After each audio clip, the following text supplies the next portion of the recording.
Oh yeah, it's about that time when two men come together and get heated in a fun yet non-sexual way.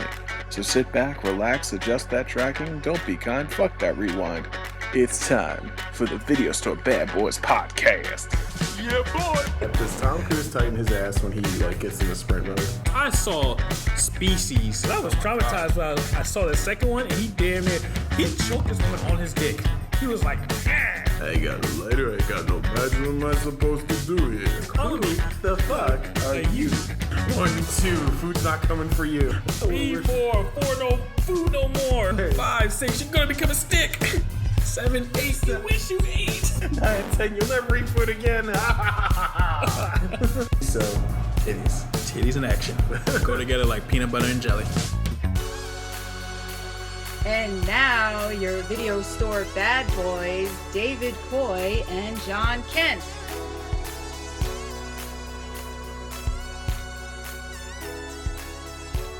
Hello, everybody. This is David Coy with your favorite host, John Kent, on the second episode of Video Store Bad Boys podcast. Yeah! Woo! Just letting you guys know. Second episode, like I said, and we are sipping. Yes, we are drinking. You know what? We're not the regular podcast. We can do what we want. Why not? It adds a little extra personality, a little extra flavor to it. So sit down, get your own drink, because we're about to kick this thing off right all night. Hell yeah. I'm so excited, David. I wish you could feel my nipples. It'd be okay if you did. I'm totally secure with that. What's up, everybody? Good to be back. You are stepping into number 2 of the Video Store Bad Boys podcast. Yeah, and that's right. You heard him. We drink on the job. We don't give a fuck. Yes, we do. We do not give a fuck. I mean, we're over 21, so technically we can drink wherever we want. We're just not driving, because that's against the law. We don't do anything illegal over here, right, John? Yeah. Let's get right past that. We're going to edit that part right out. So, yes, welcome to the second episode. We are kicking it off. Like I said, we are two film enthusiasts. We love movies. We love films. We love enjoying the good, the bad, the ugly. I mean, when I mean the ugly, we at least will watch it once just to be like, oh, that was a piece of shit. But we're going to talk about it. So like I said, movies, comic nerds, we have gone to conventions. We have met celebrities. Yeah. John Carpenter, everybody. Shout out. That man is a saint. Legend. Legend. The man that created the movie called The Thing. If you haven't seen The Thing, you need to watch it. And I'm not talking about the original. I'm talking about the one he made. If you didn't already know. I feel like I'm rambling. But yes, I guess, what else can I say? I think I said it really fast, really good, really clean. But yes, I am co-host David Coy. My other host, Mr. Jonathan Kent, on the next to me. Hello, Jonathan Kent. Hello. Hey. What's going on, all? Good to be back. Can't wait to get the second one going. We've worked out a lot of the kinks we had in the first episode. Again, we are building, we are growing. Our goal is to improve and get better as time goes on. Eventually, this will be visual. We are going to keep expanding and keep going. We need you to do this, though. So please, before we go any further, hit the like and subscribe button. Come on, you know you want to come back. Look at us. We're here for you, man. You are family with us now. All are welcome in the video store, as I've said before. The man across me knows the same thing, too. We do not judge people. We only ask one thing. Don't be a dick. Don't get fucking offended. We are the bad boys. We say whatever the fuck we want. It's called freedom of speech. Life is short. Just chill. We're having fun. We're being silly and stupid. All right? We're just two guys hanging out at a video store talking shit about the things we love. Talk shit. Movies, TV, video games, comic books, all that shit. All the shit you like too. So come on. Let's just hang out. We're getting our drink on. Get your drink on. Get your snacks. Pants are optional. Let's fucking do this, man. Yes. And with that, let's kick it off. If you did not already know, this Friday, 2 things dropped off or came on. The finale of Wandavision and Coming to America. 30 years later, I was excited. I mean, I'll be honest. I had my reservations because if you did not already notice, if you are not into movies, films, or anything of that nature, it's kind of like a resurgence. Not even, I can't call it resurgence. It is this thing now in Hollywood where there's like a reboot, sequels that come out 10 sequel reboot. Yeah. Let's say 10 plus years later, we're seeing it. Bad Boys 3 came out, 10 years after the second one? Yep. It's like these movies are just now, it's like the nostalgia of the past. It's like, hey, remember when that movie was good 10, 15 years ago? Let's keep it going. Yeah, you know what I blame for that? I think what a lot of this now, especially recently, I really feel that Creed really kicked off a huge thing. What Ryan Coogler did with that masterpiece of filmmaking was, Sylvester Stallone was done with the franchise. Rocky Balboa, the last one he made before that, was in 2006. So all the, years later, you got this unknown director at the time, really, Ryan Coogler, who has this very personal take on it, that because this character in this sequel back in 1985, Apollo Creed, it was in Rocky 1, 2, 3, and 4, was killed off by Ivan Drago. And a sequel that, got shit on, to be honest with you. It was seen as kind of a weaker film in the entry. I'm talking back then. It's crazy to say now because of what's happened, but at the time, it really wasn't. I mean, it made money, but to everyone else, to fans, it was like, Drago was so iconic. Everything was iconic about it. And to him, and I think to so many others, it's like, no, Apollo Creed, this character Stallone created, died in the movie, spoilers, I guess, 85, meant so much to this guy. And him and his father shared something special. He wrote the script. And, Stallone didn't want to do it, but then he got him on. And what happened? You get this perfect magic. Yeah, this perfect. If you want to see how to do it, that's how it's done. Where it did not ignore its history. It embraced it. It gave a lot of time to the history, but it also introduced this new character organically and made him just as interesting. Yes, I think that's the key word, organically. Yeah, and that's where a lot of things fail miserably. Then you have Cobra Kai. Does a very similar thing, and it does it brilliantly. There's a fresh cast on there that is very interesting, has a lot of youth, but then this is the Karate Kid. And to the guys that wrote it, the Karate Kid trilogy wasn't just a trilogy to them. It was like Star Wars. So all the love and what it meant to them came through, just like what Apollo Creed meant to Ryan Coogler came through. So then when you do something like that and you acknowledge the amount of time that has gone by, then the quality shows. When you just frickin' make a stupid-ass sequel years later, like Dumb and Dumber, for example, it just comes and goes. It was stupid. Too much time went by. There was clearly not a lot of thought put into it. Nope. And you got to watch because... And even, I hate to say this, I like, we're huge Bad Boys fans. Obviously, that's where part of the reason where the name comes from with this podcast. But even with Bad Boys 3, I just felt like, to me, I enjoyed the shit out of it, don't get me wrong, but I still had a feeling of, a little too much time. I don't think it did as well as it could have if it came out a little sooner. You know what I mean? Just felt you gotta watch that. It should, I think it's just like a cash cow. Like I love, and also I guess we throw it in Bad Boys. Well, I think what made Bad Boys for Life even not a letdown, but lessen the quality was one. It didn't have Michael Bay directing it. Okay, cool. You couldn't get Michael Bay. That's fine. He made a cameo. Yeah. But what made it worse was the director was trying to be and direct like Michael Bay. Yeah, and that's where you make a huge mistake because. First of all, you should have done it without Michael Bay because that trio of Will Smith, Martin Lawrence, and Michael Bay is the Bad Boys franchise. And if he can't do it, I mean, all that. This is what I don't understand. I wanted to ask you is like, all that time went by regardless. So honestly, really, you couldn't just wait a little longer for him. You know what I'm saying? And nothing against. Yeah, what was he doing? Directing another Transformers movie? I think he was doing the one that went to Netflix with Ryan Reynolds. What the hell is that called? Oh, Underground 6. Yeah, I think he was working on Underground 6. That's why he couldn't do it. But that's fine. You want to get another director. And I get it's tough for that director because the Bad Boys 1 and 2 have such a distinct Michael Bay style. But in the end, trying to emulate it just doesn't work. Like you said, it just doesn't land like the first two did. But it's fine. It wasn't bad. I mean, it really, it's still very entertaining. It's a fun movie, and there's far worse sequels out there. But anyway, what we're talking about now is, like David said, 30 years later, Coming to America dropped Amazon Prime, and well, What did you think, David? To be honest, John, I actually enjoyed it. I enjoyed the movie. It wasn't Good. To me it wasn't. It's like because Coming to America is so iconic and just so funny and hilarious and just filled with cameos and greatness. So when you see, it's like it had a bar. It had a high level bar that Coming to America, the original Coming to America set a high bar. So of course, we're expecting the second one to at least match up to that. But it was enjoyable. Like I can rewatch that and be like, this is good. It was enjoyable. It wasn't amazing, but it was enjoyable. Yeah. Like, you know what? Yes, I can watch this. I agree with you there, but what's a shame is there was such a build up to this, and to me, to see Eddie Murphy actually come back, because to me, Coming to America the original is one of my most coveted comedies. I think it is his finest hour in movie comedies.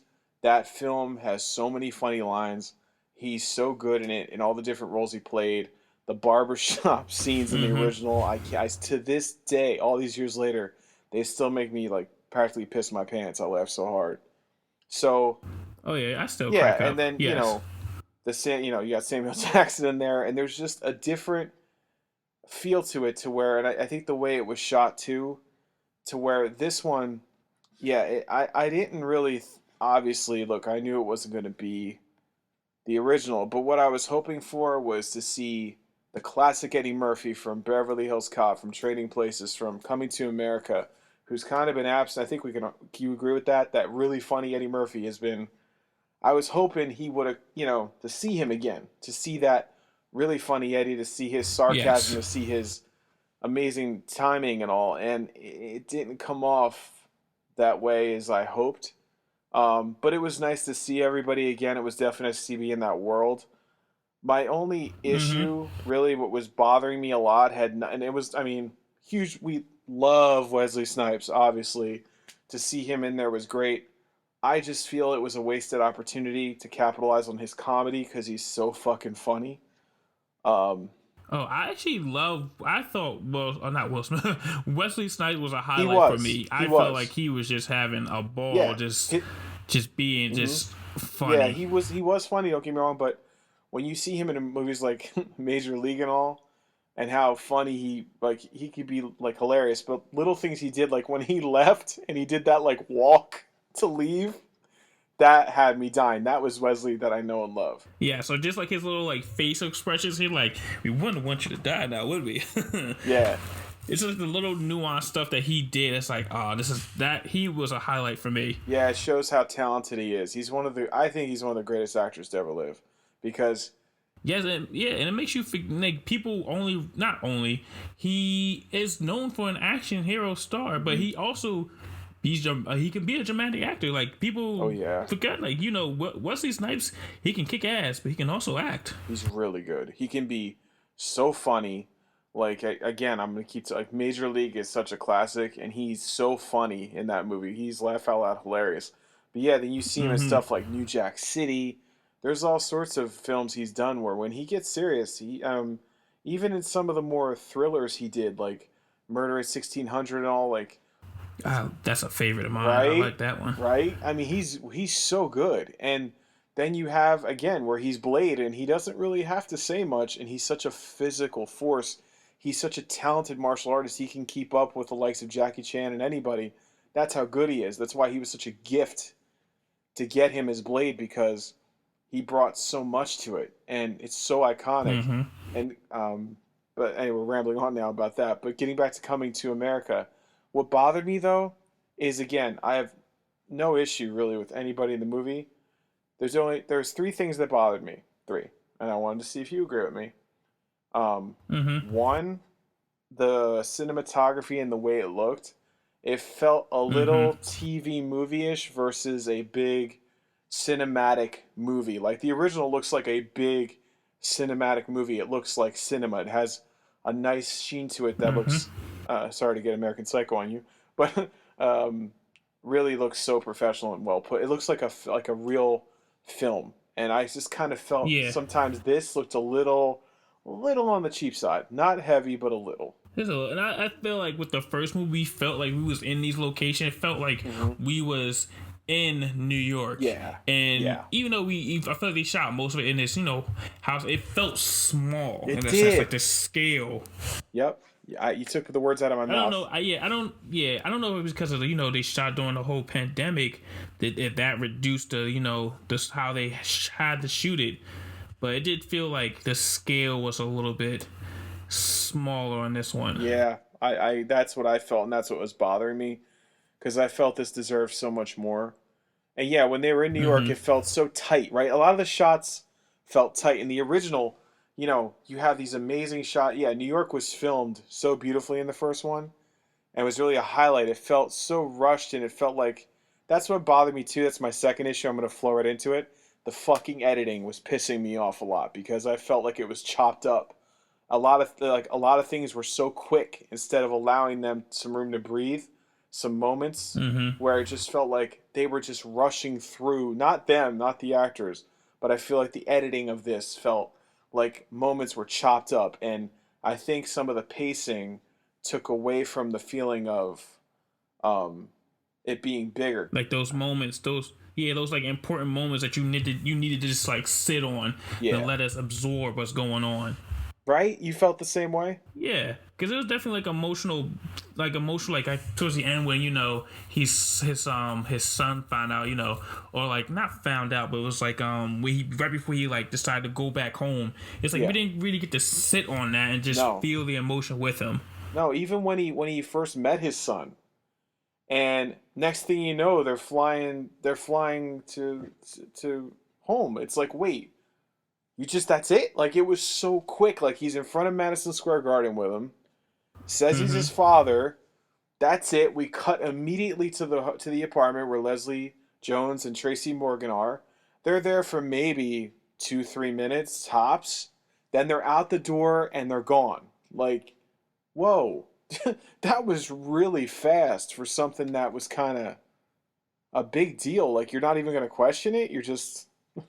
Yeah. We're just gonna just move along. It's like we got to keep it moving, folks. We got a lot to cover here. I guess. What did you think about the? I gotta say a big compliment I'm gonna give this film though. Amazing de-aging, really well done. I think. Yeah, that part when they made, I was like, you can kind of tell, but it was just so I was in such awe of it. I was like, you really would think they're still there. I was like, wow, we're right back there. I mean, clearly, no offense to Disney, but I think after seeing how Luke looked at the end of Mandalorian, you may want to give a call over to Amazon and ask what they're using. I don't know if they deep faked it or what, but god damn, that was smooth. Like, they gave the Irishman a run for their money. Yeah, Irishman. Discussion for another day. But all in all, yeah, it just didn't really live up to what the original could have been. I also feel my third problem with it was unless I missed it, if I did, because there were some parts where I had to leave the room and I forgot to pause it. Samuel Jackson, was he in there or did I miss him? Nope, he was not in there, unfortunately. See, and that is some bullshit because Samuel Jackson's in every movie ever. You got Morgan Freeman in there for a second, not doing an accent at all, just being Morgan Freeman, because that's what you get. I was like, they actually have Morgan Freeman. And you know what? Those moments what made that movie even greater for me, because you had Morgan Freeman. You know what? I'm just going to say, Earl Jones, phenomenal. Yeah, James Earl Jones did not miss a beat. Yeah. No.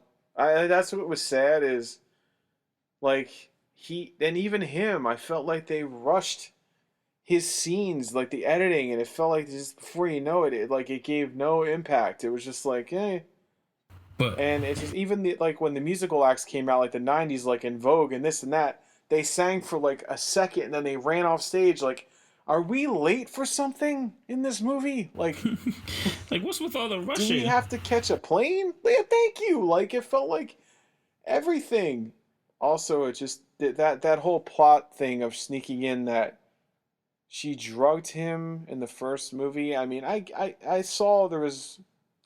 I guess there could have been worse ways to do it, but it's just... I was like, okay, all right.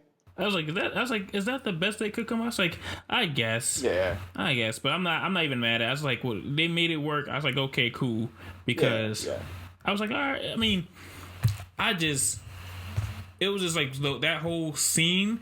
I was just cracking up because Leslie Jones was hilarious in this movie. She was hilarious. Like Tracy Morgan. She was. Oh yeah. They were the highlights. You wanted more of them. It's like even their scenes were cut like so brief. It just goes by so fast. It's like.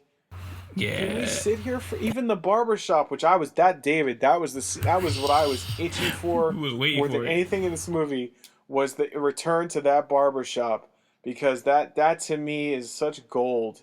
And don't get me wrong, it was funny, but even that felt like it was kind of rushed. Felt like some of the jokes weren't you know what got me a little upset? I think this is what it comes down to. And please correct me if I'm wrong.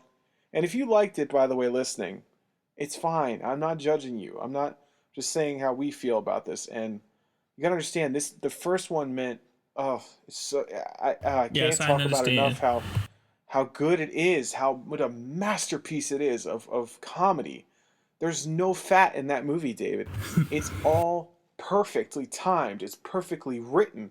There's so much wit in the writing. There's so much amazingness in the performance, the timing. Even Arsenio Hall, he's so fucking funny in that first movie. Oh yeah, he is hilarious.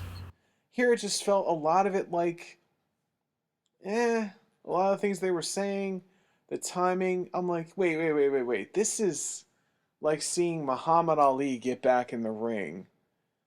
I was waiting to see, the rope-a-dope and the footwork and everything else, and it was kind of like, a couple jabs. You know what I mean? Yeah, but we're not here to tear the movie down because we actually really enjoyed it. So I'm down to talk about the good things. I would tell you, the moment it started, I was really cracking up because I forgot that James Earl Jones did not like Simi. So that little back and forth banter, yes, I was cracking up. That was another funny thing from the first movie is just how disgusted he always is with Simi. And Arsenio Hall, really, really good to see him again. Like, I think he should be around more. Him and Eddie have such an amazing chemistry, and he was perfect in his role, as always. It's kind of a subtle thing. Oh, yes. And I thought the daughters were great. Akeem's 3 daughters. Yes. What did you think of, I don't want to screw his name up, it is Jerome Fowler, the one who played Akeem's son? His son? Yeah, what you think? I enjoyed it. I enjoyed him a lot. I seen him in a couple of movies. Yeah. I loved him in I think it was Thank You for Not Bothering with Lakeith Stanfield. I'm butchering that movie. Sorry to Bother You, I think it was. Oh, yeah, I know what you're talking about, and I can't think you're right. I think you're right on that. Yes, Sorry to Bother You. Yeah. That whole scene with him and Lakeith are just going back and forth. You have a good day. No, you have a good day. I'm gonna get you a drink. No, I'm gonna get you a drink. We're gonna get 1, 2, 3. They just kept going more. It was just like I liked him. He was perfect for me. He brought a lot of personality, a lot of energy. I thought he was another highlight of the film.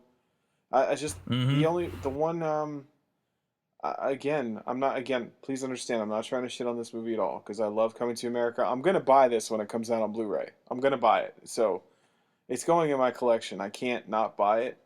But all in all, it's just kind of bugged me that Eddie, I was expecting to see Eddie but where he knocked it out of the park was when Randy Watson showed up at the end.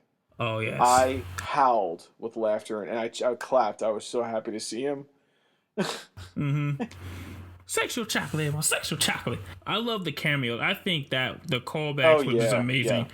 They actually got Louis Anderson? They got him back. Yes. I thought he passed away. No, he's actually been on a series where he plays a transvestite, and I can't think of the name, but he got a lot of praise for that. Oh, yes. Louis Anderson, a comedian for many, many years. Very funny stand-up, too. So that's why he was in there. But, you know who else I gotta say? Does John Amos McDowell ever fucking age? I don't think he does.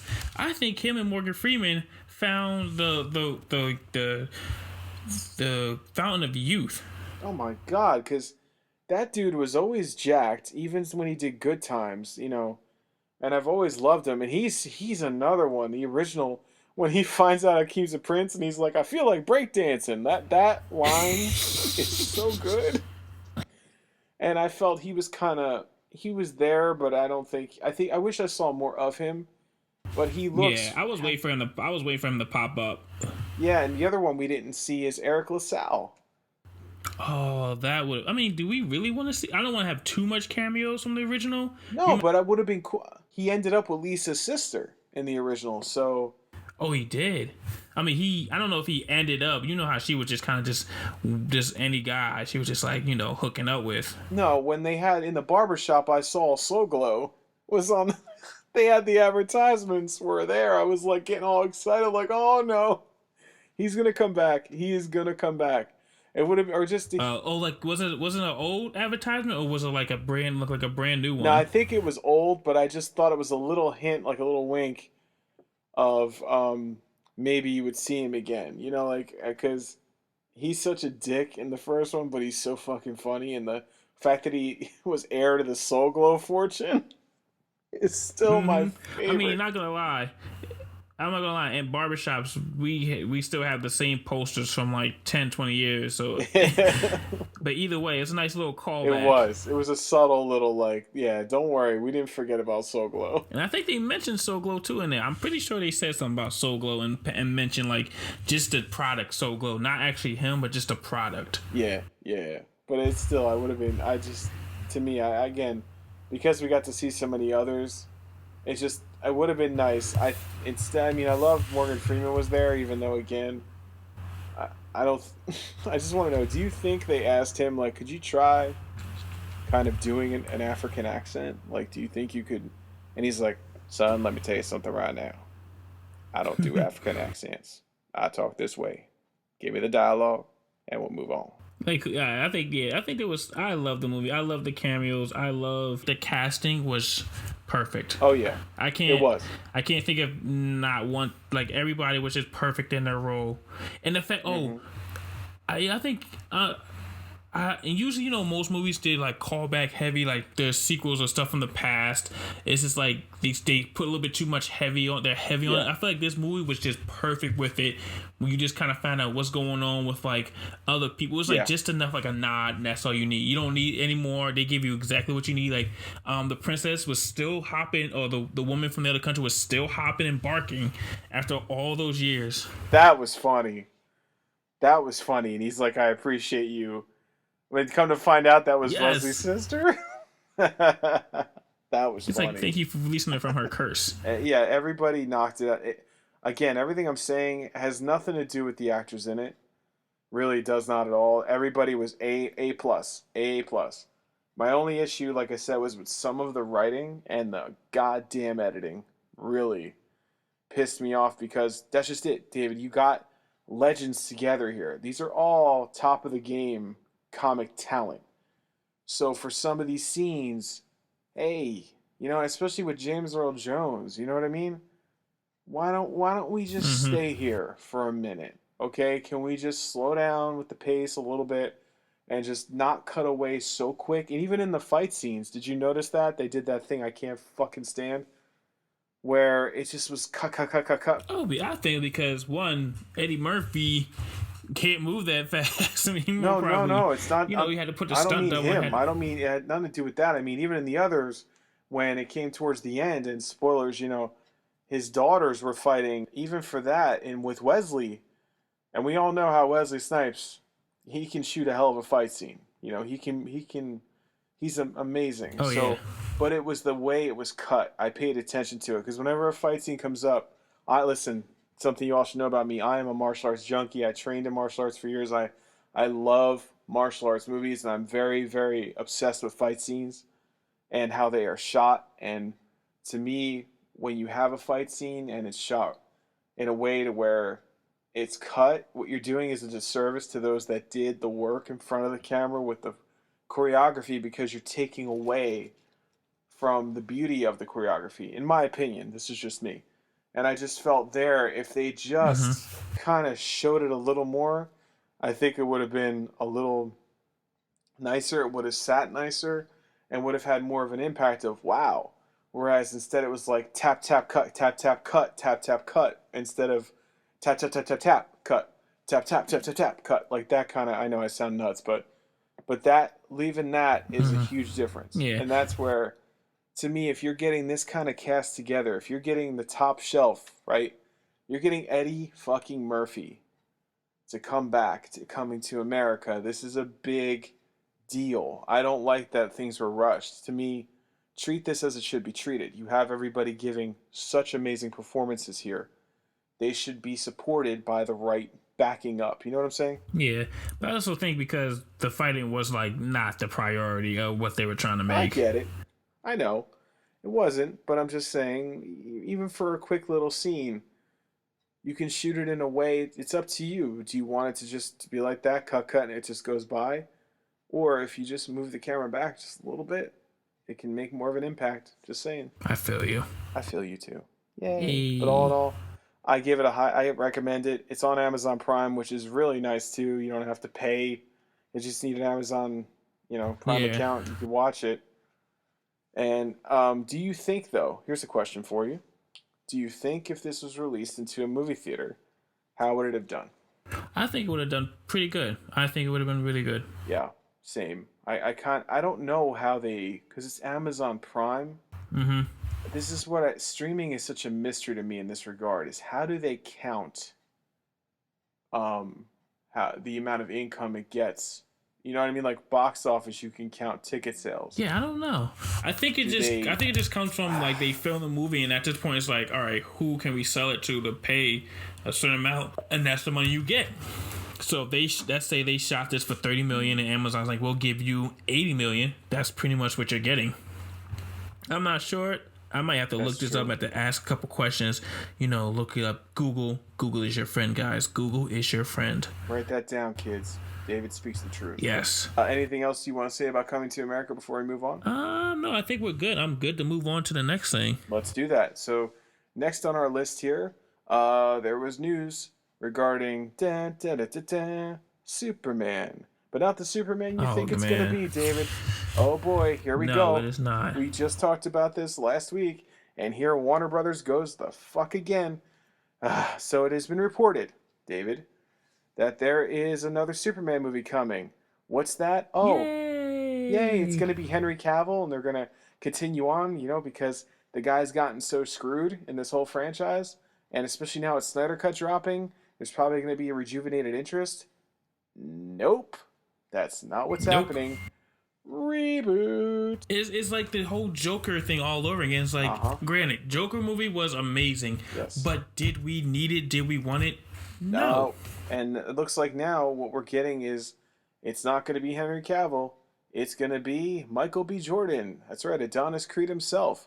And it's going to be produced by the guy who, man, did such a super duper job with the new Star Wars movies, JJ Abrams.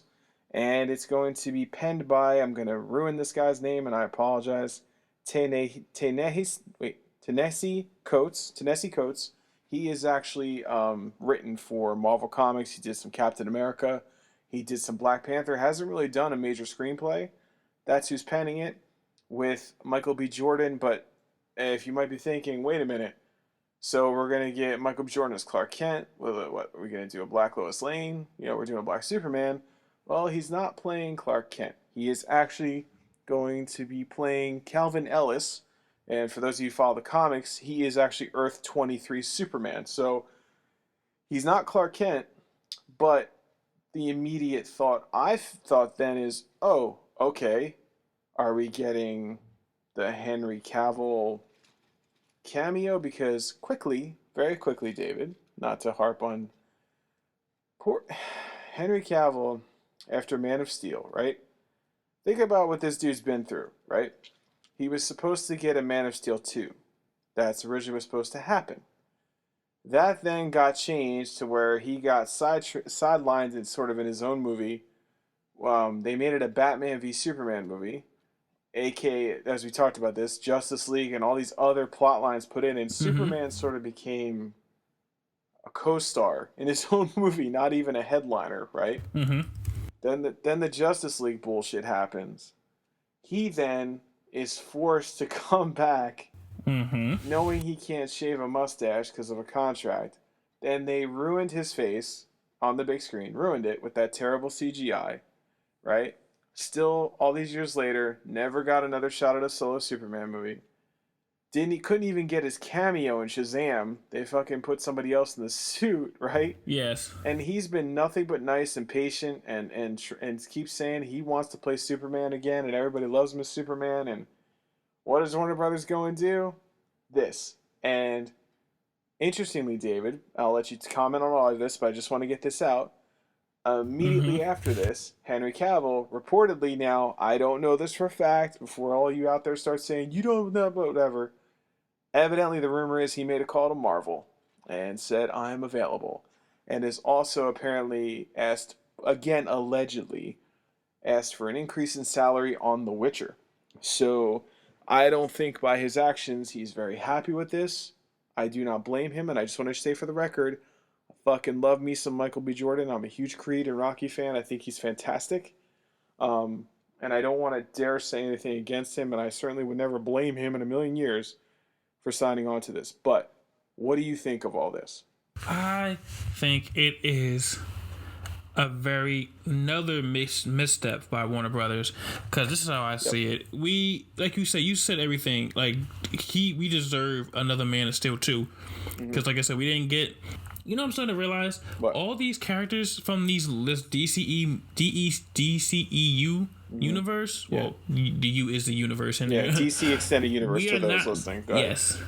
Yes, we are not getting the full potential of the characters they see on screen. Nope. We're getting snippets, and it's just like, come on, like, why aren't we the Joker, Wonder Woman, Batman, now Superman? It's like, Yep. I think the Flash. Oh my god, I hate that Flash character. Aquaman was probably the only one that we probably saw the potential. Yeah. Because this movie was amazing, but it's like they constantly keep wasting these characters. Yeah. Like I watched Man of Steel and Batman v Superman again this past weekend. Oh yeah. And I was like, the tone, everything. I was like, I just finished watching Justice League earlier. Yeah. And I was just like, Man of Steel 2, Batman v Superman, it had a theme. It was Man of Steel 2 was Man of Steel 2. Man of Steel was amazing. Yes. And it's just like, why aren't we getting the full realize, like you say, it's like full circle this arc. You know, he just became Superman, and then Batman v Superman, he's on Superman for like maybe a year and a half. So it's like we would in Justice League, we would just get into Superman that we know and love. We was just getting there, and we still have not gotten it. It's like, come on, we are almost begging at this point for a Man of Steel 2 movie, and it's just like, hey, you're giving us Joker. We don't want the Joker. Like I said, it's a great movie. We didn't ask for it. We didn't want it. We're getting a Batman movie. We didn't ask for it. We want a Batman movie with Ben Affleck. We're getting things we do not want. That's what they do. It's like, and now they gave us Harley Quinn and Birds the Harley of Prey. Quinn movie. Yeah. Birds of Prey. It was a good movie. It was, but but did they really again, no. And it fucks up that universe with all the problems that they're ignoring. Like I said, the fact that you don't see Batman and Joker in that movie, when there's no good reason they wouldn't pop up after all she did and the amount of explosions and everything else she was doing. And literally at the end, when she's at that looks like it's out of an Arkham game. It's so infuriating. Like, I don't care if you make this movie, but you can't ignore that she's in Gotham City, for Christ's fucking sake, and there's no Batman, man. What are you doing? Lazy. It's like, you keep squandering these characters. We got Shazam, which was a good addition. Which, yes, I like it. It was like they botched that cameo with him. But it's just like, come on, bro. We're literally begging you guys, hey, where are you? Henry Cavill I think Henry Cavill at this point should just like, yo, he should be like, I want in a movie. What the fuck are you guys doing? I'm sure but he's playing a nice guy. He's probably behind closed doors, but he just says to us, guys, I'm really ready to play another Superman movie. Hey guys, I'm really ready to do another Superman movie. He's been ready for 8 years. He's been ready. He keeps saying it. At this point, we know he's like, he pretty much needs to just say, hey, make this movie. Who I gotta call? And he went to Marvel. Yep. Because Marvel will treat you right. Marvel will treat you right, unless you're Terrence Howard. I will say that, unless you're Terrence Howard. I know that stunk because they did him dirty. He's mad. I wouldn't blame that guy at all. I'd be pissed every day in my fucking life if I was him. Like, what did that man do to deserve that? I love Don Cheadle to death, but we share the same birthday. and I always loved that. And he's an amazing actor. Don't get me wrong, but Jesus, man, what did Terrence do to piss people off that bad that they? He did not do nothing. Marvel screwed him over because if fun fact, guys, in the original Iron Man, Terrence Howard got paid more than Downey Jr. It's so crazy to hear that now. Yes, and in his contract, he was supposed to keep the same salary. Yes. In the contract, he was supposed to keep the same salary, but because Iron Man did so well, and Downey Jr. came back into the public light as a star, they wanted to cut down his salary to give more of it to Downey, and he said no. And what happened? Don Cheadle said, "I'll take that little check, give it to me, because I see the big picture." That isn't. I mean, it's crazy when you see how huge Robert Downey Jr. is, because people forget a lot. At that time, that movie was a huge gamble. Because at the time nobody wanted to touch Robert Downey Jr. You know, he was in jail. He had huge problems with drugs. Like he was completely pretty much blacklisted by Hollywood. No one wanted to touch him with a 10-foot pole. And then you had Jon Favreau directing, and before that, I mean, his biggest film was Elf. This kooky, very warm-hearted Christmas movie. So, and then you have this hero Iron Man, which at the time nobody knew. The average person had no idea. And this isn't Spider-Man, Superman, or Batman. This is, and now Iron Man's so popular that everybody knows him. But at the time, this was a huge gamble, and that's why at the time Terrence Howard was more bankable. He was bigger, and he was getting more money. And I could understand him getting that kind of like news, like we're paying you less. But in a way, that's where Don Cheadle, being a slightly more of a veteran, just smiled like, "Oh, young Padawan, you're making a mistake. I'll take it." Because then as time goes on, look what you're in. Yeah, but I would say it was, the thing is, they signed a contract. It's like, you're supposed to pay me this money, and now you're just saying, yeah, we're gonna renege on that. That's bullshit. I would be upset too and stand my ground. That's what happened. Terrence Howard they pretty much, they signed a contract that he was supposed to still get paid whatever amount he was supposed to get paid amount. Yes. Wow. I didn't know that, and I'm obsessed with this shit, and I didn't know that at all. Yeah, so he pretty much did get the short end of the stick. Oh, it's bull. Like it's, I was like, I would probably fight for that too, because it's like, yo, you said, this is what you said. We agreed to this. Yeah, and then it makes him look bad when he walks away, and you know how studios are; they'll never admit they were the problem. So now it falls on his shoulders, and that's not fair to him either. Just like it's not fair to Henry Cavill. Yes.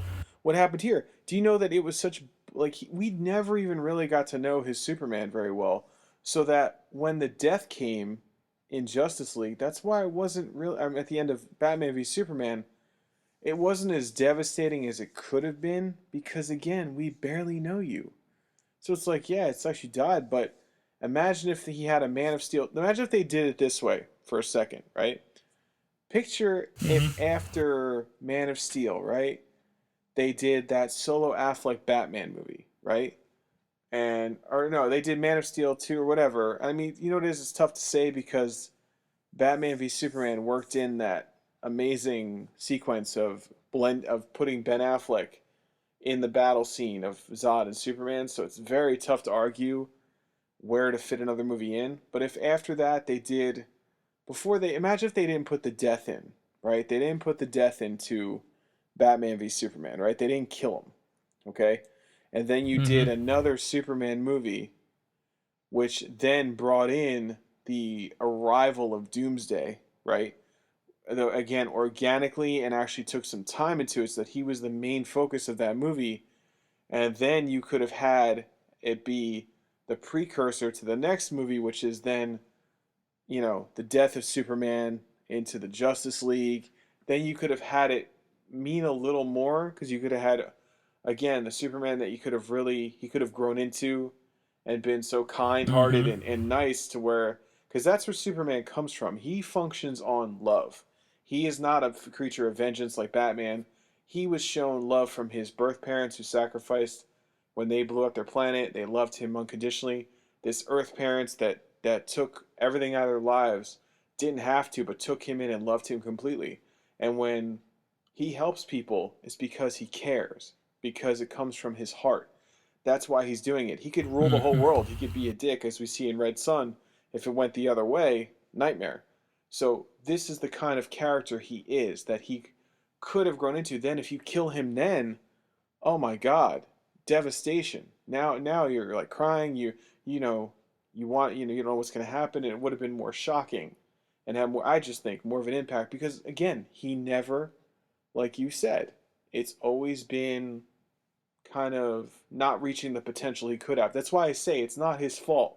The material he was given, he's great, and he's all in. He loves being Superman. He works his ass off to be Superman. Everybody, I think, around the board likes him as Superman. I think the only arguments are similar to, like I said, about Coming to America, which is some of the writing choices and some of the decisions made creatively in the plot weren't as wise or as well thought out of in terms of making him shine.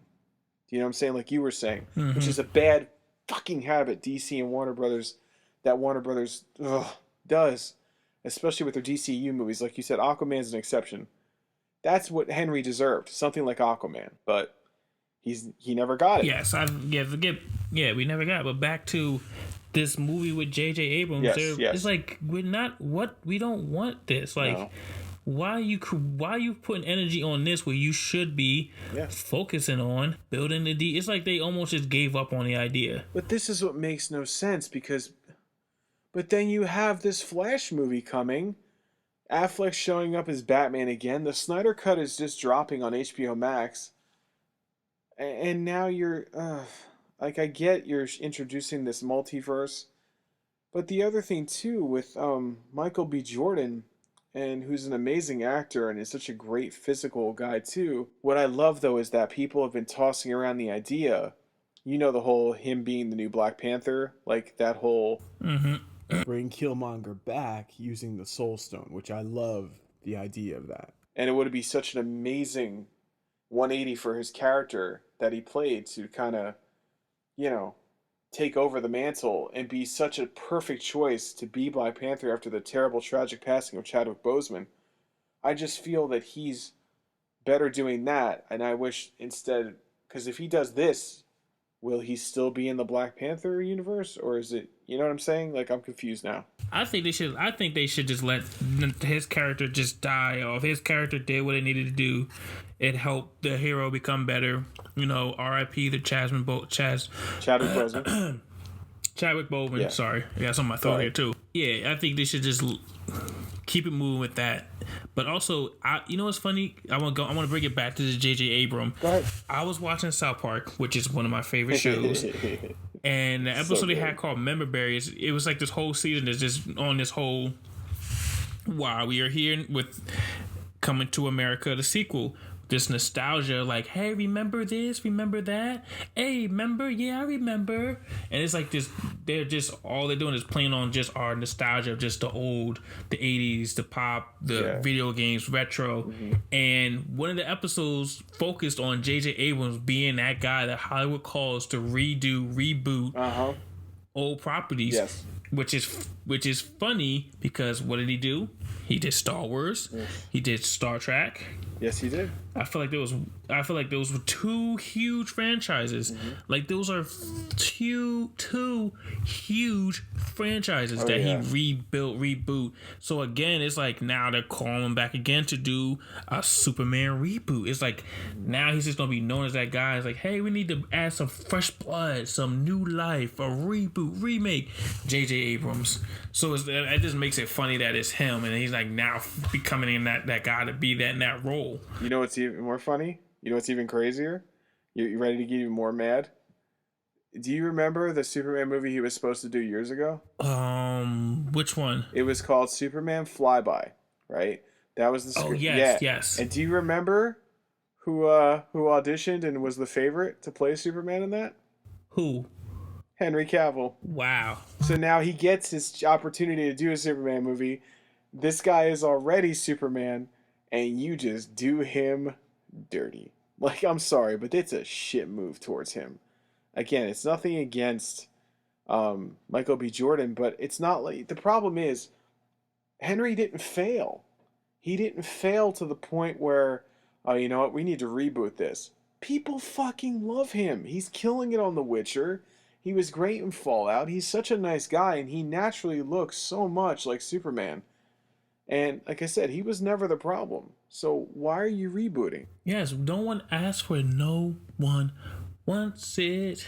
Just like with Affleck. Everyone was leery, myself included, when first hearing he was cast. But he murdered it, man. Like, he's great. He's such a badass Batman. And again, you're going to see him soon in Snyder Cut.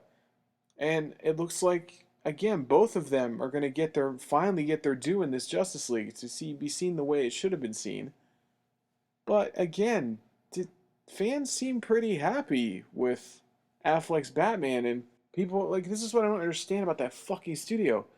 Because even getting back to what you said about the Joker movie, if you like Joaquin Phoenix's Joker and you're like, man, I can't wait to see him face off against Batman, it ain't gonna happen. So why do you do this to people? I don't know. They just keep giving us shit we don't want. Oh, you know, it's like they just, like, I'm telling you, I feel like they just kind of just, like, they don't know what they're doing. No. They just giving up. They're just making movie properties like, this sounds like a good idea. This sounds like a good idea. Yep. Can you just give us the movies we want? Like, who is running things? Who do we have to talk to? I feel like we gotta just go up there and just wreck houses. Like, what are you guys doing? Just come up there with a bat. Let's go. I'm ready. Yeah.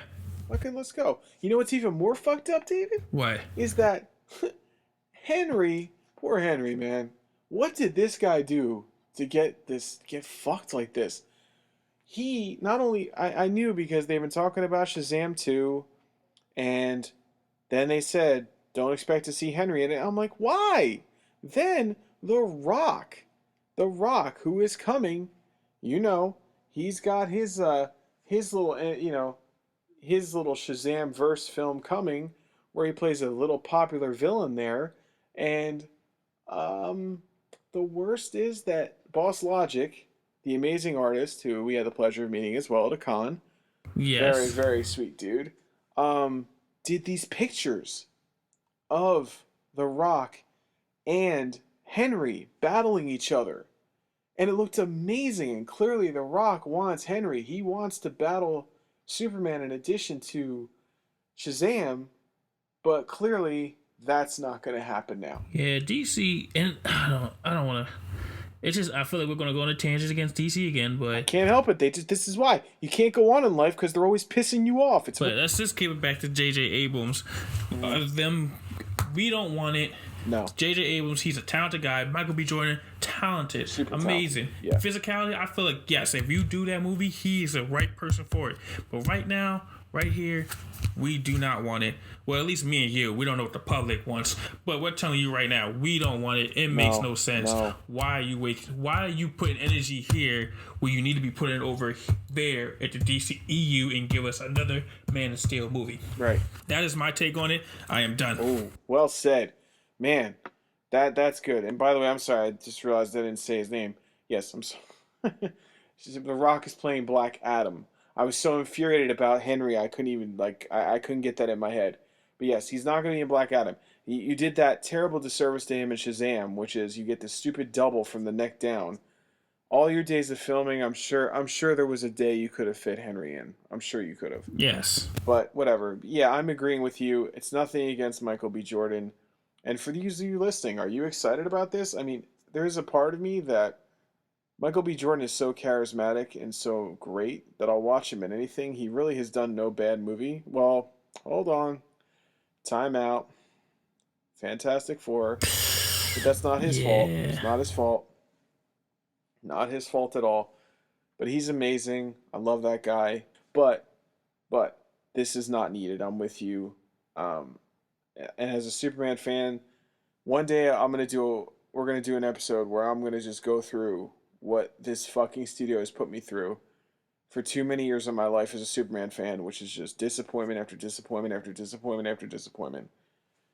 I really, they don't have a Kevin Feige. I said this in the last episode, or someone like that. I just feel like it's just too many cooks in the kitchen. People who really don't know film very well. And I feel when it works out right, it's because you have a really good filmmaker that fought tooth and nail with them to basically tell them, no, shut up. You don't know what you're talking about. I'm going to do, look, no, you don't know. That thing you just said is stupid. I'm going to do this instead. Honestly, I feel that's the only reason why these things turn out well. And then when they make money, then they're all up there at the filmmakers' asses like, now we want this, we want that. And that's when it goes to shit.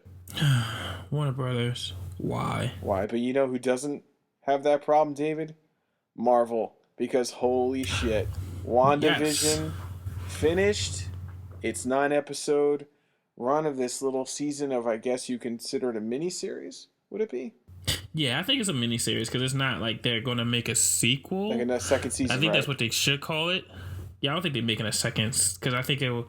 I mean, if they do, how? But I don't know. Yeah, but man, what a journey this was. I was very leery about this going in. We're both diehard Marvel fans, and I've been in it since Iron Man 1. And this, of all these shows they were announcing, which was WandaVision, Falcon and the Winter Soldier, and Loki, this was the one that caught my eye. Like, what is this? And then the trailers had it kind of weird. It was like this 50s sitcom style, and Vision, spoilers if you haven't seen it, who got murdered by Thanos and, you know, was with Wanda and didn't really see what happened after Endgame, and then here she is in this weird 50s sitcom. You don't know what's going on. The very first 2 episodes, you know, I said this to you, and I was very not happy. I was ready to bail on it.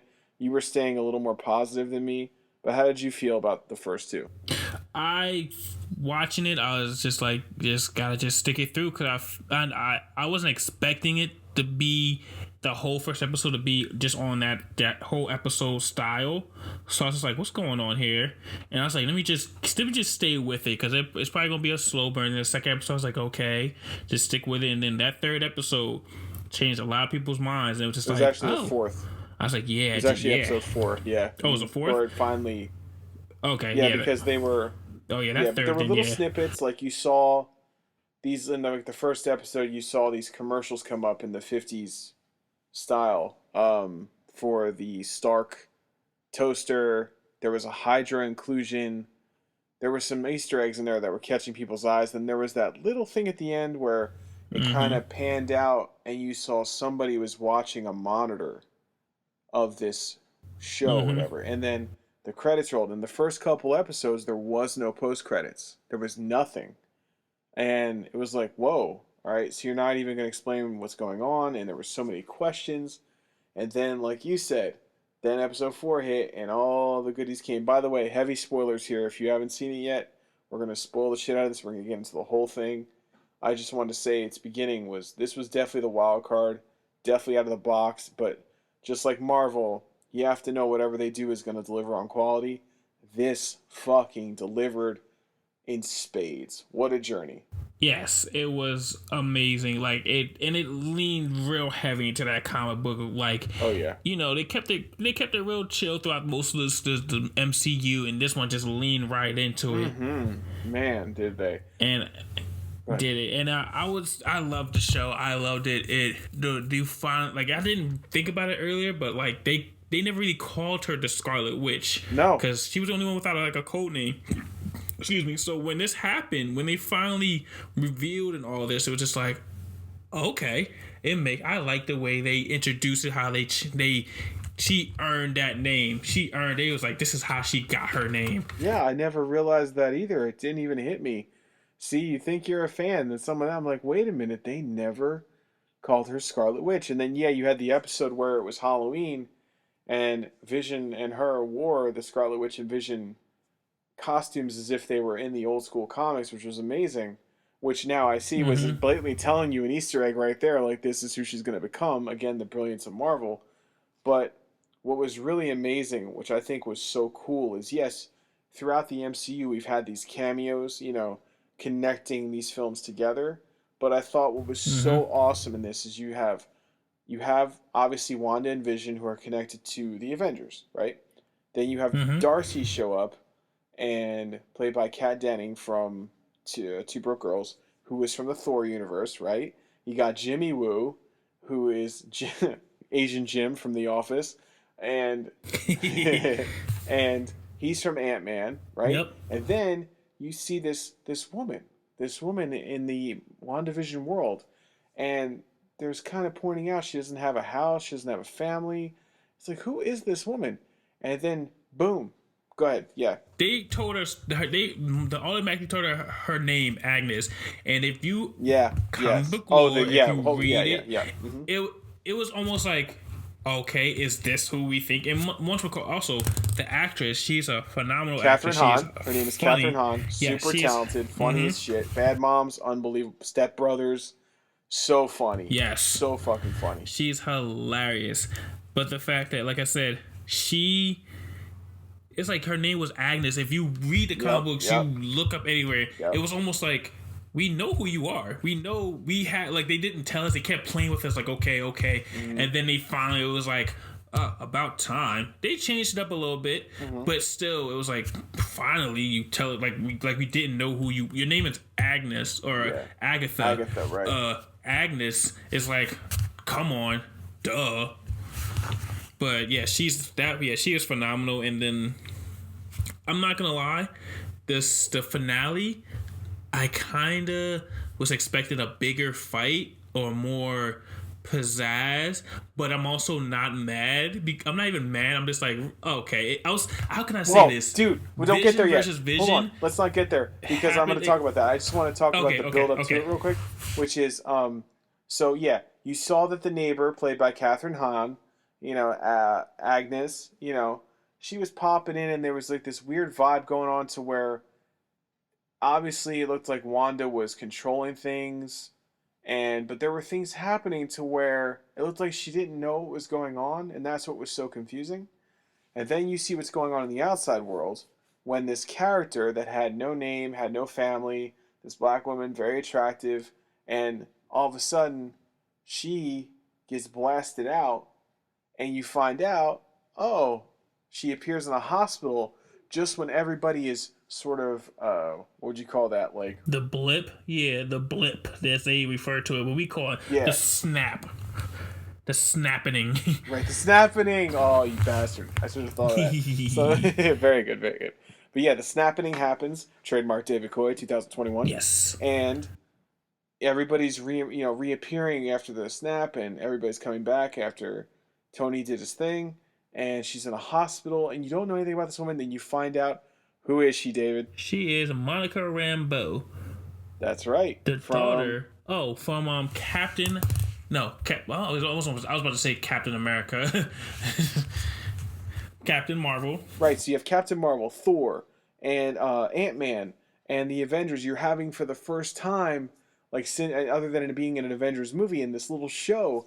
Look at these universes sort of coming together, and it was so cool to see it unfold. Found out she is Monica Rambeau, and there is more to this woman than you could ever believe. Like, I didn't see, obviously in the comics, if you know about her, you could kind of see where, I didn't think they were going to do it so soon. I didn't think that she was going to get these abilities, but she did. Yes. Still learning. She didn't go full on her abilities, but yeah, it was like a lot of misdirection, but it was good. It was really good. Yeah, you find out that her mother made this whole out of the Vision. First there was Shield. Hold on, let me see if I can remember it. Strategic Homeland. Oh Jesus! Strategic Homeland Intervention. And intelligence and logistics division. Anyway, we suck. All right, shut up, everybody. Just kidding. I know you could Google it, but we just did it off the top of our heads. But now you have Sword. You want to take a shot at that one? Sentient Weapons Observation Response Division. I am kneeling. Wait, was that right? I am kneeling before Coy. That was wow. Oh, thank you. I dare you. Just was like, I think that's it. I double dare you all out there to fucking do that like he just did. This is what we bring. This is why you come here. You hear that? That's a fucking Jedi of Marvel. Yeah. But anyway, yeah, beautifully done. But yes, there's this organization, Sword, and as you pointed out to me, Sword and Shield, right? Get it? Brilliant. Yes. But yeah, so you find this out, and then there's this dude, this shady motherfucker running it, who from the bat, not really surprising that he was not on the good side. You kind of see it coming. Yeah, it was so obvious that you saw, like, he was. It was. They did all the tropes, even try and hide. It was did. like, oh, he kicked him out too fast. He didn't want to listen to nobody. It's like, come on, don't be that guy. Don't be that evil bad guy trying to cover your tracks. It's like the moment he started doing those little things, it was like, yeah.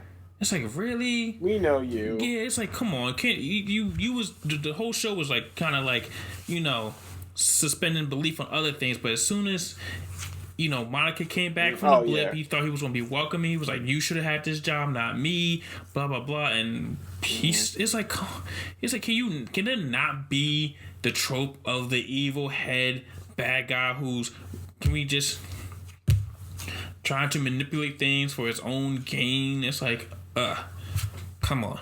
Yeah, but then, it's a little on the nose and not a surprise when he turned. But what the surprises came was right after that is when all the surprises started rolling in. That's when you find out, little by little, that you see Vision, with Wanda in this world that she created out of coming from a place of absolute sadness and anger after losing Vision.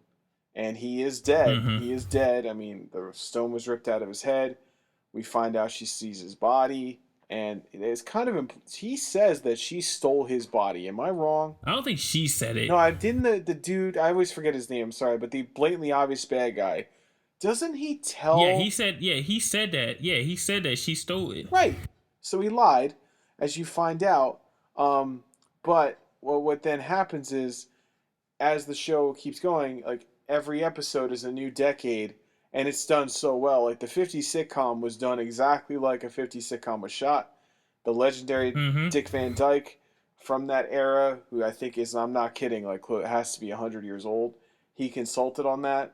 They did everything accurately. Then they had like the 70s, then the 80s. Then it was like Malcolm in the Middle kind of era. That was hilarious. That was perfect. You felt like they each sitcom decade they knocked out the park perfectly. They nailed it. Like so much time was put into this. See when love and time is put into something, you get into what you put into something is what you get out. See, and that's why I get so angry at stuff that just kind of delivers like, nah, when you've had time to put the time into it and others seem to have no problem doing it. It's up to you, and when you don't do it, it's like, well, you just did this just to fucking do it. But not here. There was time and quality and thought. Like with all Marvel, pretty much 90% of Marvel, what they do has so much thought put into it, and to where it's done at a level to where the casual watcher can enjoy it. But if you're a hardcore fan too, they make sure to put time in there to fool even you, and they did it so well. And the big shocker though, and all these surprises were happening. But the big kicker was you get a knock at the door in the Wandaverse, I guess you should call it, right? And yes, who was at the door but her brother, Pietro. But it's not quite the Pietro we know and love. It's not Aaron Taylor Johnson, who played him in Age of Ultron. It's actually Evan Peters, his name is? Yeah. Evan Peters. Yes, that's the right, yes. Quicksilver in the X-Men universe. And David, I gotta tell you, I did not see that coming.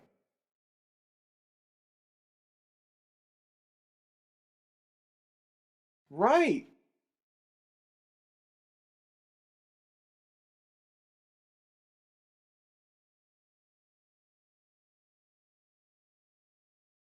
Oh, motherfucker. I was so mad at that. Because the whole rumor... Yeah, the rumor kind of circulating for a while because we have Doctor Strange, the multiverse film coming, the new Doctor Strange film. Is it Into the Multiverse? Madness in the Multiverse? What is it? Madness of the Multiverse? Madness I think it's of the Madness Multiverse. of the... Right. I'm thinking of 6. Don't mind me.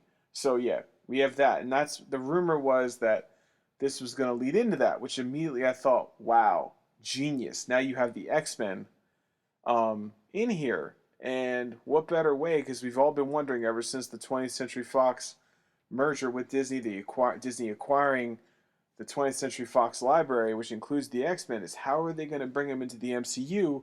And here we see Evan Peters, who played Quicksilver in the X-Men movies, as Quicksilver. And we're like, oh, that's why I thought for sure. And because you have Wanda has obviously created her own universe, I thought that her powers had gotten to a point to where it was actually pulling from another universe. because what was odd Mm-hmm. was she didn't expect this. And then you had Nope. then she had these kids, these boys, very, very fast, and she didn't quite know what was going on there.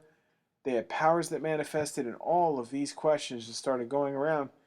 And then finally, you find out who's behind it all, David. It was Agatha all along. That tune was amazing. I could listen to that all day, every day. When you find out she was a witch from from the 16th century coven, but she was the one that was doing all this because she wanted Wanda's chaos magic powers. Yes. How do you feel about the fact that they called it chaos magic? I love it because they are leaning fully into the whole comic lore. Yes, that's what I said. I was like, see, you don't have to overthink it. You don't have to get all oh, I gotta come up with a mature way to say this. Just fucking call it chaos magic. Everybody's fine. Mm-hmm. They're leaning to another level now with this, and I am here for it. Oh my god, yeah. Me too. And then you had Monica, she goes back in to the WandaVision world, but you find out because she's come and gone that her DNA has changed and she has become something else. Yes, she is endowed with powers that we have not fully realized just yet, but we will. Oh my god, we will, and I am excited. Question, do you think she's going to be part of the new Avengers? I don't want to say yes. I feel like she will lead her own division of S.W.O.R.D. Now the guy is gone. I feel like she would do her own thing. Oh, right. Yeah, but she also has abilities, and I'm just wondering, are they setting her up to fight alongside? 'Cause she seems pretty powerful. Mm-hmm. She seems like she's no joke. And definitely don't know the extent of her powers, like you said. Is she going to be a part of Captain Marvel 2? Oh yeah, she is. I think she is. She definitely has to. With her character is connected to Captain Marvel, so I feel like you have to put her in there. So all in all, before we get to the end, do you think that they should have done maybe 10 episodes instead of 9? Do you think it wrapped up a little too fast? I think it wrapped up perfectly. I think it wrapped up perfectly. I think, of course, we would love another episode. I would love another episode. I think, you know what? We should have got another episode because I feel like that little flashback was cool. It was what we needed, but I was like, damn. A whole episode. I kind of wanted yeah, it took up a whole episode. That's the thing. It took up a whole episode. And then the finale, it's like, whoa. We're greedy. We wanted more. It's like you wrapped all this up pretty quick. I mean, could have used one more. Mind you, I was looking at the timer. It said the thing was 40 some odd minutes. I was like, oh, we only got 40 minutes. I was like, every minute, I was like, I'm checking that clock. I was like, yes, we got more time. All right, how is this going to go? I was just like, I did not want it to end. Me neither. I mean, that's the irony of it. And I think that's the brilliance of Marvel, and they knew it. They're like, watch, we're going to show you this show to where it's going to be something that you don't think you want.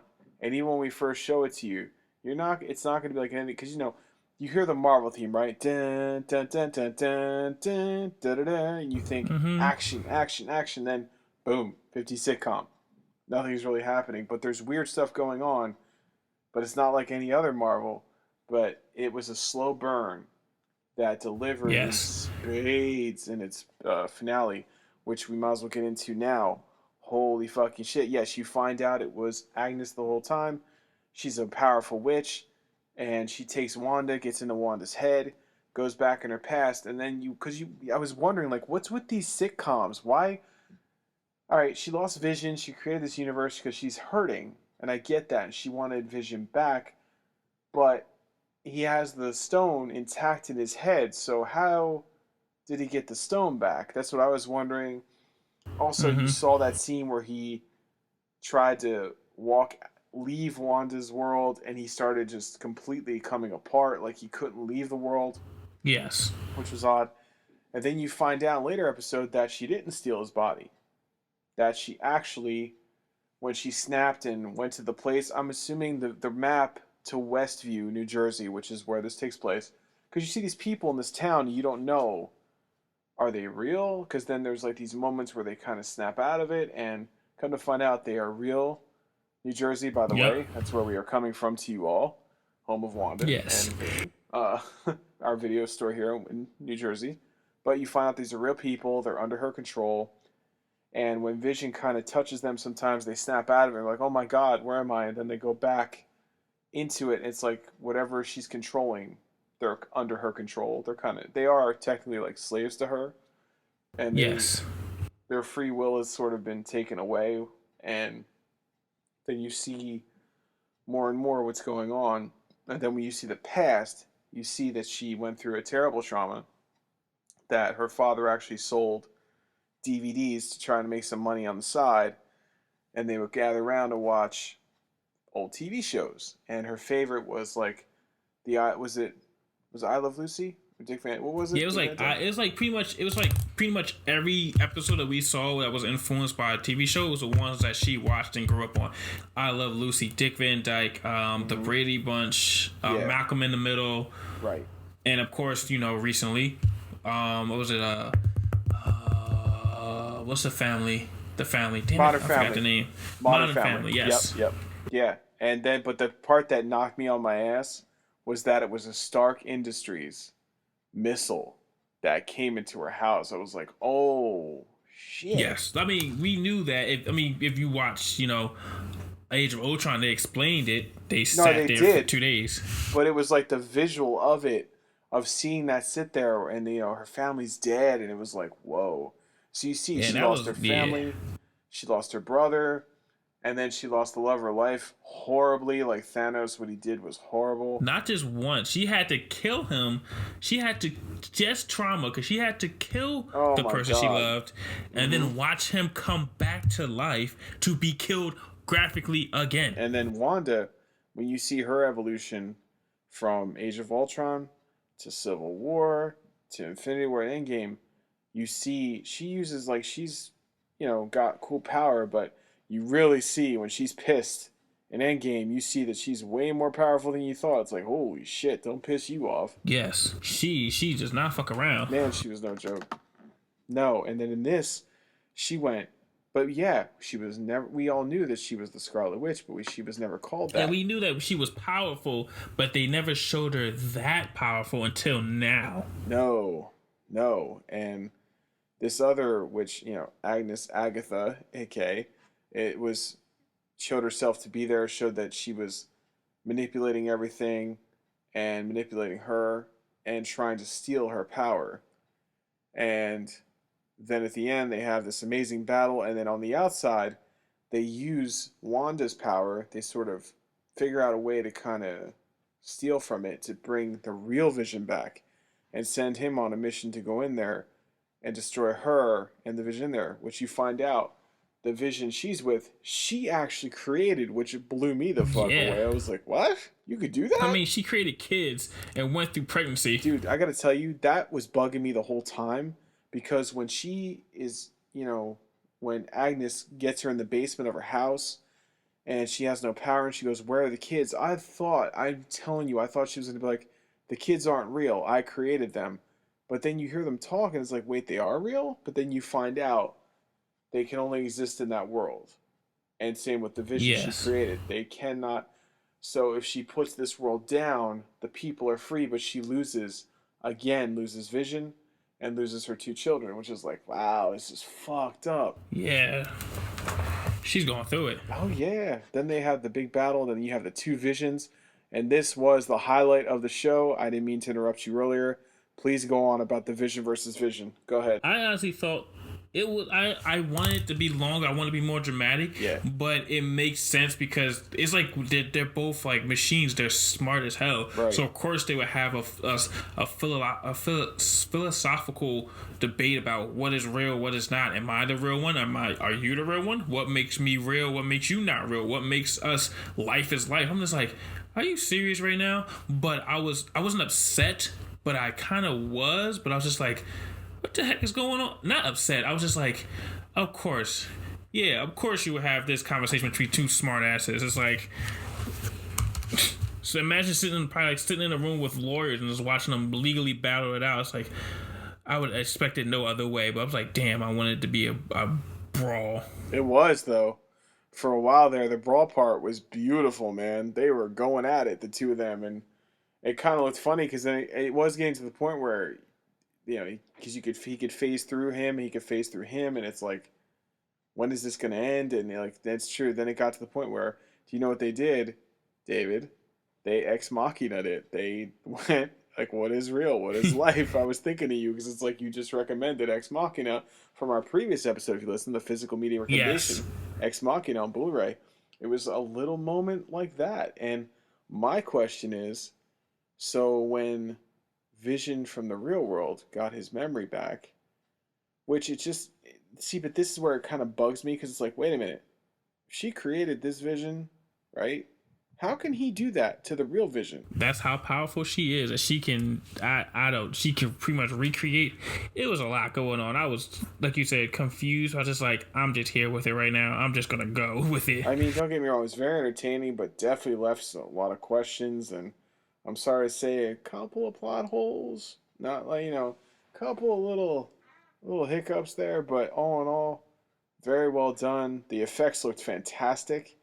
For a studio that Yes. is, yeah. Now hold on, because I don't want to seem like I'm the bad cop all the time here. I don't mind being the bad cop, but David, how do you feel about Marvel's history in their movies with CGI? When it's good, but when you can tell it's bad, it's just like, Okay, and you admit they have had their mistakes, right? yes. Okay, but here it was beautiful. It was very beautiful, and for some of their stuff in their big screen, like I said, you have stuff like Iron Man and all. Most of it is excellent, excellent. But they are not, for all the shit DC and Warner Brothers gets. Marvel's not without sin. Am I wrong? Oh, of course not. Right. So, but here it was on point, very on point. And my question though is, where did the real Vision go when he took off? That's what I want to know too. He just like, oh, I'm a real boy, and just left. I'm real. The thing that kind of disappointed me is Elizabeth Olsen in an interview, which clearly she was just trolling people, but she was claiming there was going to be like a big cameo. Yeah, I'm upset about that. I honestly thought it was gonna be Doctor Strange. That's what I thought. It was going to be. She was saying it was going to be like, spoilers for Mandalorian, but the way Luke Skywalker pops up at the end, she said it's going to be a Luke Skywalker type of cameo. And there was nobody. And they had 2 post-credit scenes, and even then, no cameo. It's like, all right, well, Nothing.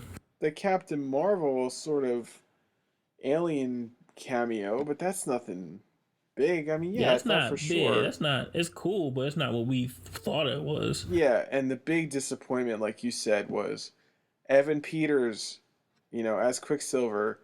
And you thinking, oh, okay, he's from the X-Men universe.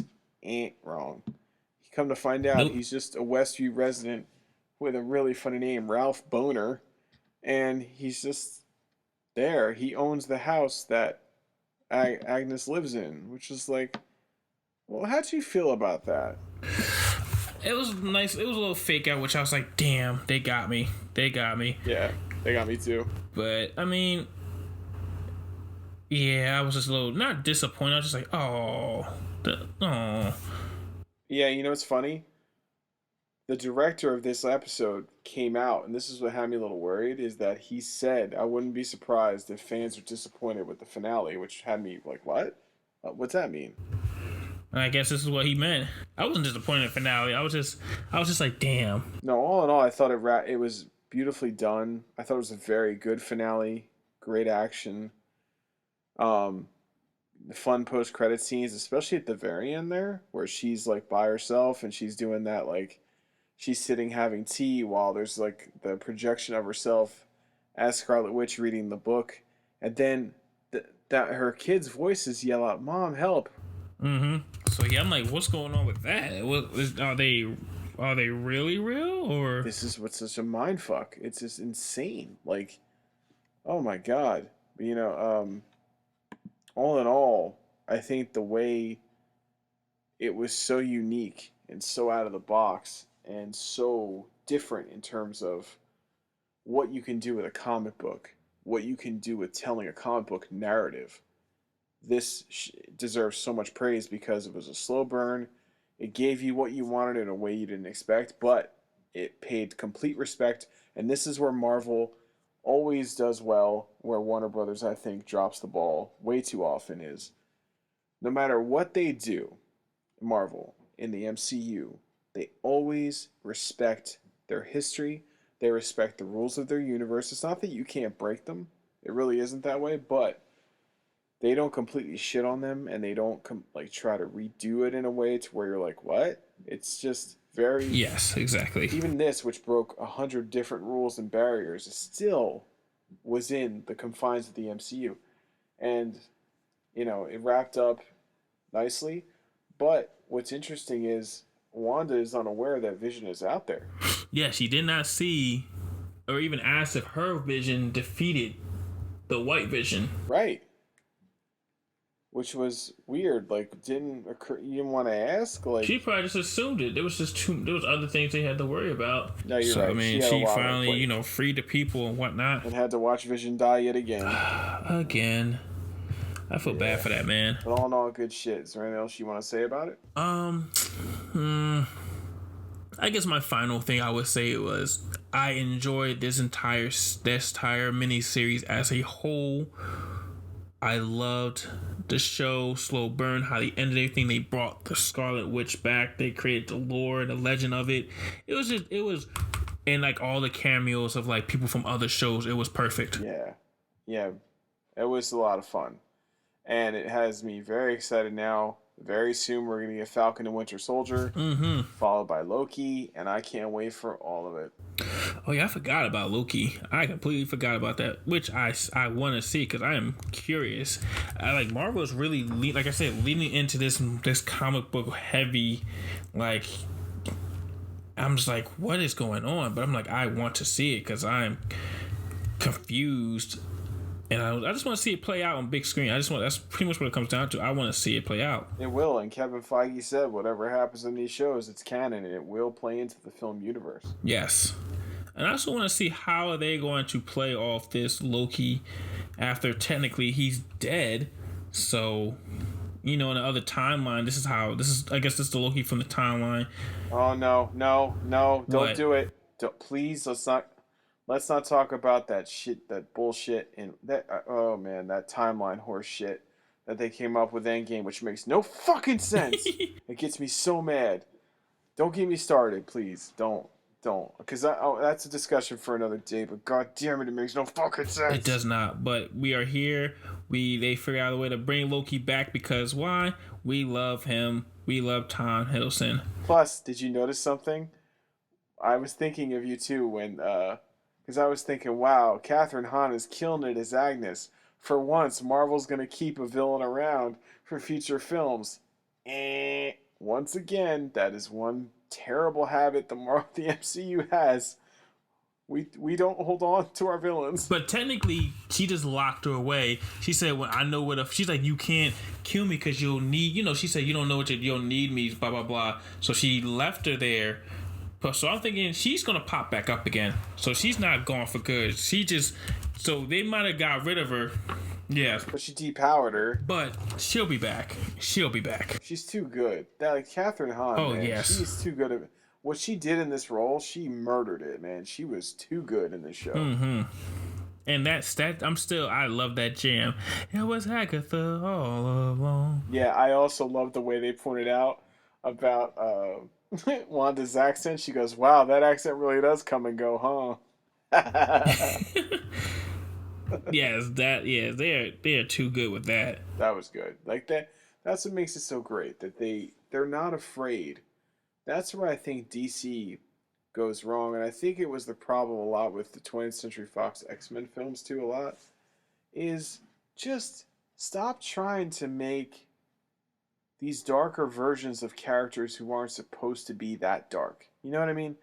Don't be afraid to, even if they're in their appearance, if they appear lighter, if they're more colorful, it doesn't matter, because if their performance comes through, it's okay. You don't have to go so, like, you know what I'm talking about? Like, that's where it's, like the episode in the Halloween episode where they threw on their comic book costumes, and it was fun. It was like they have fun with it. They're not so that was good, yes. They're not so hell-bent on being so damn serious, which I think is kind of a mistake that DC Warner Brothers, that stuff kind of goes wrong. Yeah, they you can tell they are actually, these guys enjoy creating these movies. Right. That's just it. You know what it is? They just focus on making this stuff great. They don't give a shit what other studios or anything are doing. They just stay on a nice pace. Feige just keeps everybody on track, has a plan. We're going to go point A, B, C, D, E, F, G. This is the path we're going. How we get there, that's where we're going to have a lot of fun. But everybody making all these movies just know this is the road. There's no fucking with it. We're not changing it. This is the map. They're looking at the big picture here. That's just it. You nailed it. That's what Warner Brothers, that's what gets under my skin. There's no big picture mentality. It's just, let's do this right now, and then this right now, and what's Marvel doing? Well, we got to do this just because, and it's like, we're just doing these things just to do it. Or if they do, they only look at like 3 movies ahead, while Marvel is like 10, 15 movies. 10 years ahead. Yeah, they're like, we got set up for the one down the road. Because I keep thinking, this is how I think it, because if it works perfectly when you look at Marvel with these, these next few movies. WandaVision, then you have Doctor Strange, and supposedly, here's a rumor, Spider-Man, No Way Home is going to be like a multiverse where there's rumors that we might get Tobey Maguire and Andy Garfield. More the multiverse shenanigans we're getting. So it's like you have these 3-peat of just theme with multiverse, and it's like, yes. It's not like the other guys who are just thinking, hey, let's make this Flash movie with the Flash nobody likes and make it a multiverse movie, and we'll throw Michael Keaton in there and Ben Affleck, and we're gonna, you know what, we're gonna throw a new Supergirl in there too. You're welcome. I know we have questions, but all in all, WandaVision did beautifully. I'm buying the shit out of it when it comes out on Blu-ray. I'm definitely gonna grab a steelbook if it's available. And you should too. You know, David, I got to tell you, earlier I was at Best Buy and it's getting fucking depressing. The movies. Well, you're not seeing too many movies out there? It got smaller. It got even smaller. And it's just breaking my heart. I think I definitely noticed that too. And it's just like, no, because I definitely was like randomly, you just look around. It's like, oh, what kind of movies can I see? Or what can I pick up? It's like, there's barely anything there. I was like, what's going on? Yeah. Used to be aisles and aisles full of them. Full of beautiful Blu-rays and DVDs just waiting to be bought and brought home, full of special features, look really cool art, all that shit going bye-bye. And it's bullshit because here at the video store, this is what we live on. This is what we thrive on. This is what we're all about. There is beauty in it. And you all should just stop ignoring this. Buy them. They're awesome. There's that physical tangibility of having it in your hand. The art that goes into it. The insert inside, the disc itself has art on it. It's so beautiful and has all the special features, and it's just so great. And I got to tell you, just literally last night, David, the lady and I, we were trying to watch some HBO Max, and for some reason, there was nothing else on. We weren't using our laptops. We weren't using our phones. The internet just kept glitching on me, and I had to get out, go back in. 3 times I had to do that shit. And I said out loud, see, now if I just put in the fucking DVD or a Blu-ray, this would never have happened. Exactly. So, here at the video store, damn it, we are well stocked on physical media, and damn it, your home should be too. It's a beautiful thing. Beautiful. Now that we've had that discussion, WandaVision's awesome. Definitely, if you haven't checked it out, give it a chance. I know some people, believe it or not, some people did bail on it because of the slow start. You are robbing yourself of joy. Watch it. And when it comes out on Blu-ray, buy the damn Blu-ray. Yes, it's on Disney+, but think about all the cool special features they're going to have on there. Think about the behind-the-scenes commentary. Come on. But now it's time for a little segment we're going to bring on here called Trailer Trash. Yeah. So here, what is Trailer Trash? Pretty much what it says. We're going to talk about trailers that drop every week. We have so many that keep dropping. So we might not get to all of them, but we're going to talk about the ones that stood out to us. So David Coy, this week that went by, what trailer stood out to you? Definitely Without Remorse with Michael B. Jordan. Dude.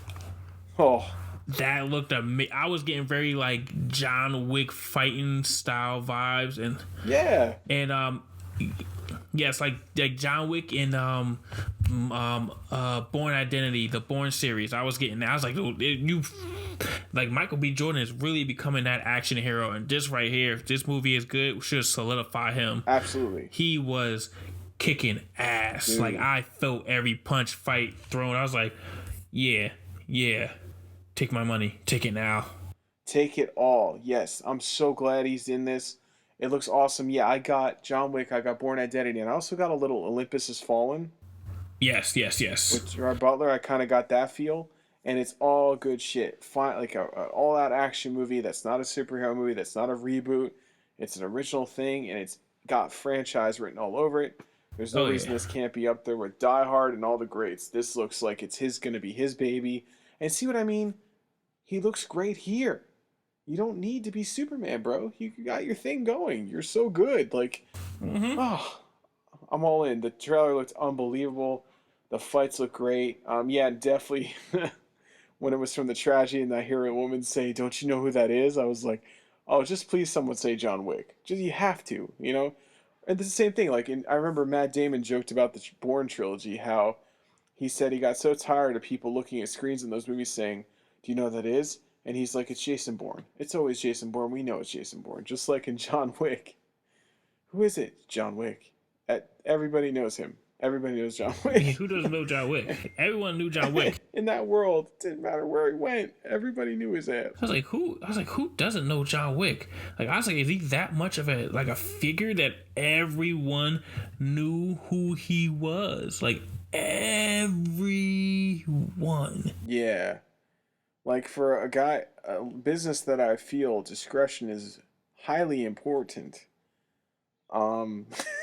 I think he failed miserably because this dude goes to the desert and people know who he is. Like, Yeah. it's wild. But this definitely has that potential. I thought the trailer was very well edited. It didn't show too much, which, as you know, was one of the most infuriating things. Batman v Superman talking to you when too much is shown, but I thought really, really just nailed the pace. Everything looks great. Oh yeah, it looked amazing. I can't wait for it to come out. I am super excited. Yeah, and like I said, you don't see many. I mean, yeah, there was Extraction with Chris Hemsworth, which was straight up action. Oh yeah, that came and gone. That came and Right? went. I kind of, and they're making a sequel, but I'm like, okay, didn't really land the way I thought it would. Right? Am I wrong in saying that? No, you're perfect. You're right. I expected. How can I say this? Yeah, I was expecting. It really came and went. Like, I was thinking about the other day. I was like, I forgot about this movie. I already forgot this movie came out. Yeah, but this looks like it's got.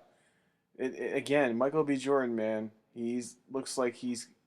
It's funny that he started out in a Sylvester Stallone universe, because now it looks like he's on his way to being his own Sylvester Stallone, like, fully, because we don't have any action stars really like that anymore that are just that, they're doing action like that and who keep, an athletic physique throughout all the time and can do, or like a Wesley Snipes, for example, who can do the acting but also can murder the fight scenes and just deliver on such a level of believability to where you don't have to do editing tricks and stunt doubles. You can actually show him, and you look at the fighting he did in Creed. What an amazing job he did! If he can nail that, he actually got hit too and got knocked out. Yes, he did. He got knocked the fuck out, and it was no joke. And now I'm excited about. I mean, in a way, with Creed, Creed 2 wrapped up so beautifully. I get why they're doing a Creed 3. Of course, it made a ton of money, but don't really need it. I'm curious to see where they go. I know there's been rumors. But this dude, like I said, I'm a fan. He's got me. I'm all in. Like this, if you told me right now, David, the only way you could see this movie is you'd have to buy it on Blu-ray, I'll just buy the Blu-ray. Oh yeah, I'm buying the Blu-ray. Yep. But you didn't see it yet. Just give me the Blu-ray. Take my money. There's no. You gotta be like, shh. Just give me the movie. Watch it now. Give it to me. Yeah. Nah. But all in all, yeah, that looks really solid. Lot of views, a lot of good feedback. That movie's gonna kill. Another one that dropped is Thunder Force. Did you see it? Yes, I did, and I was like, yo, this is actually pretty. I think those two together is comedy gold. And like Octavia Spencer is a phenomenal.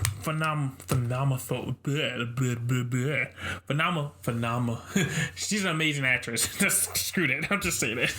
She's an amazing actress. She is. I just saw her in The Witches, the remake of the film from the early '90s. It's Which Octavia movie? The Witches. It's with Octavia. It's on HBO. Went straight to HBO Max, I believe. It's with Octavia Spencer. Yeah, with Octavia Spencer and Anne Hathaway. It's about this. Oh yeah, I did not see that. Yeah, I wanted to a see remake. it. Very well done. Very, very well done. And that woman, man, I remember seeing her in the first Spider-Man when Tobey Maguire signs up for the wrestling, and even in that scene, she's amazing. I remember seeing her in Bad Santa in her little part when Billy Bob Thornton pulls up to his hotel, and she's like, I'm not messing with your freaky ass. After last time, I couldn't shit right for a week. She's so fucking funny. Oh yeah, she's like. And then when she was in Dinner for Schmucks, I was not expecting that at all. No. And then Ma, she was, Ma was such a crazy movie, and she can play anything. And here, partnering her with Melissa McCarthy, I mean, a partnership I never thought would happen, but here it is. And to see a full comedy coming, it looks fun. Looks like a good time. Oh yeah, yeah, definitely on Netflix. It's like you can't go wrong. You can't go wrong. Nope, and it's making fun of obviously you're gonna have a little fun with the superhero stuff, and I like that they were singing "Kiss from a Rose," a little nod to Batman Forever. That was fun. And Who doesn't like that movie or that song? oh yeah, you say what you want about Batman Forever, but Seal's "Kiss from a Rose," fantastic. Kiss from the rose on a day. Ooh, and I can get a little kiss from the rose. Yeah. Beautiful. See what we do for you all? We sing for you. We do it all here at the video store. But yeah, that was a standout. That's, I think, going to do very well. I mean, for those two to sign on, especially Octavia Spencer, she has a very good eye for projects. She tends to pick stuff that really shows her strengths and ends up being a good movie. She doesn't put herself in shit. So I'm looking forward to it. And Melissa McCarthy, too. She's, pretty solid on what she does. So it's going to do well. Any other trailers stick out to you? Those are the only ones that I really saw that really stuck out to me. I actually watched without remorse numerous times because there's just so much action and it looks so dope. Yes, it does. I'm all in. But you know what trailer I wanted to talk about in the last episode, and it escaped me because we went on such a rant. What do you think? It didn't come out this week, but it came out recently. I wanted to talk about Cruella, the Disney trailer for Yes, which is starring Emma Stone, highlighting Cruella DeVille, 101 Dalmatians. I gotta say, off the bat, I didn't think that was Emma Stone. I swear to you, I thought it was what's her name? Harley Quinn. Who plays Harley Quinn? What's her name? I'm sorry. Margot Robbie. Yeah, I thought it was Margot Robbie, and I didn't even recognize that it was Emma Stone. Yeah, But I gotta say though, felt a little like it's trying to be Joker. Am I wrong? no, I mean I got more of a origin feel vibe. It was, we're not asking for it, but it looked good. It looked cool. I think Emma Stone was perfectly cast because who doesn't love Emma Stone? She could be wickedly good. That's the word. Yes, wickedly good. But yeah, I love the trailer. I was like, it was like a movie I didn't know I wanted to watch, or I was like, oh, I want to watch this. Yes. I read online. It's not just me. I was seeing too that there were some people comparing it to Joker, just the way it was kind of pieced together and the way she was portrayed. It was a very. I did notice some similarities to how. I'm just saying the trailer. I'm not talking the movie itself, but the trailer kind of had a little bit of Joker feel. What do you think? I didn't really get that. I got definitely origin feel. She goes. I mean, obviously. You can't, because her whole stick was like trying to kill these dogs. So I mean, now you can't have that in there because Right. PETA the whole cancel culture, you're killing dogs, or even the threat of that's just going to rub people the wrong way.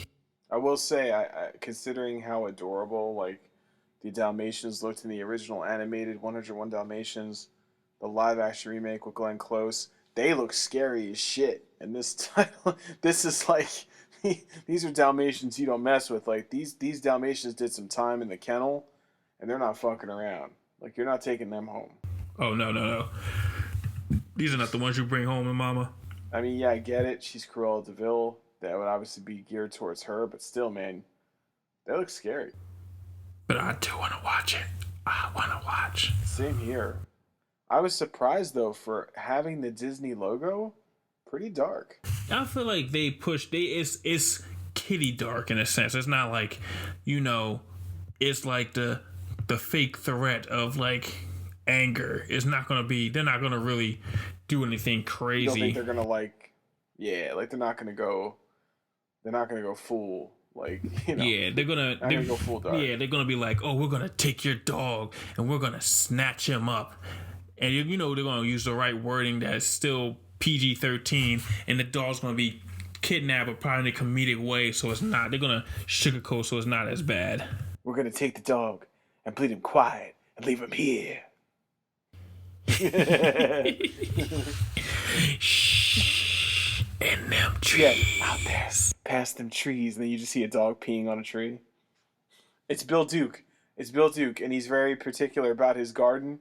And then he looks out his window, and he like puts his hand over the mouth and goes, "Shh, past them trees, and I see you." And it's the dog just peeing on his sunflowers, and he's pissed.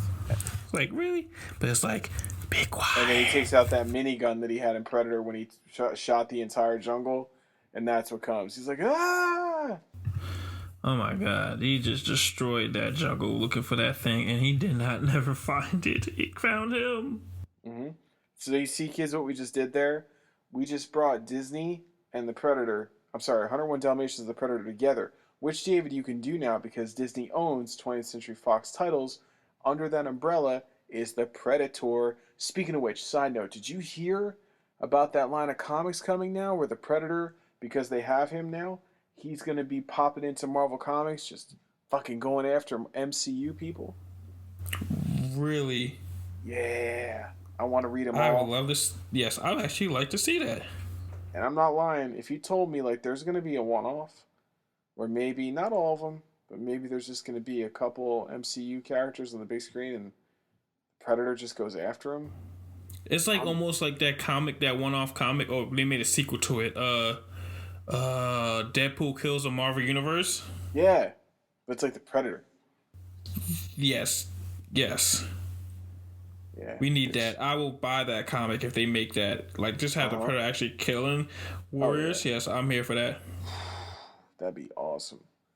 And I'll tell you what, man. You want to get a good villain in the MCU that just fucks them all up? There you go. I mean, I wouldn't be that mad at it personally. Man, it's your way to get Arnold into the MCU. I will love this. Yeah, and speaking of Arnold, I think it's time we get to the physical media recommendation of the week.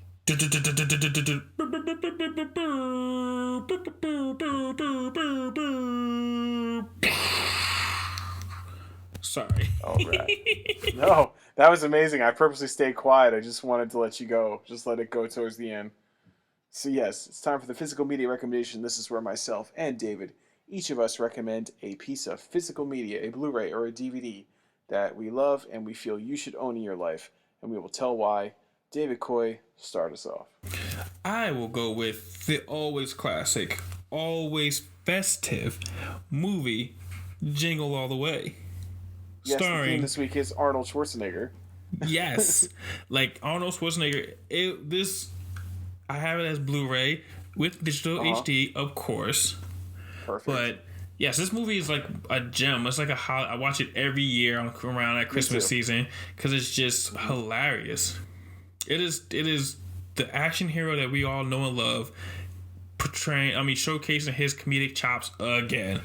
Like, if you have not seen Also stars Sinbad as well. But if you have not seen Jingle All the Way, please watch it. This movie is hilarious. Yep, it is. It's a regular every year at Christmas at my house. You know, me and my wife and my son loves it. And what's so funny is because, and my son is 6, because Jingle All the Way is really his first intro to Arnold. Because obviously, it's like when I was a kid watching fucking Terminator on TV and stuff. Shit, I shouldn't have been watching. You know, this is his intro. So now when he pops up, when he sees me watching Arnold movies and all, he goes, "Daddy, isn't that the dad from Jingle All the Way?" And I love that that's like his first thing, because this movie, Arnold, as much of a badass as he is, he's so fucking funny.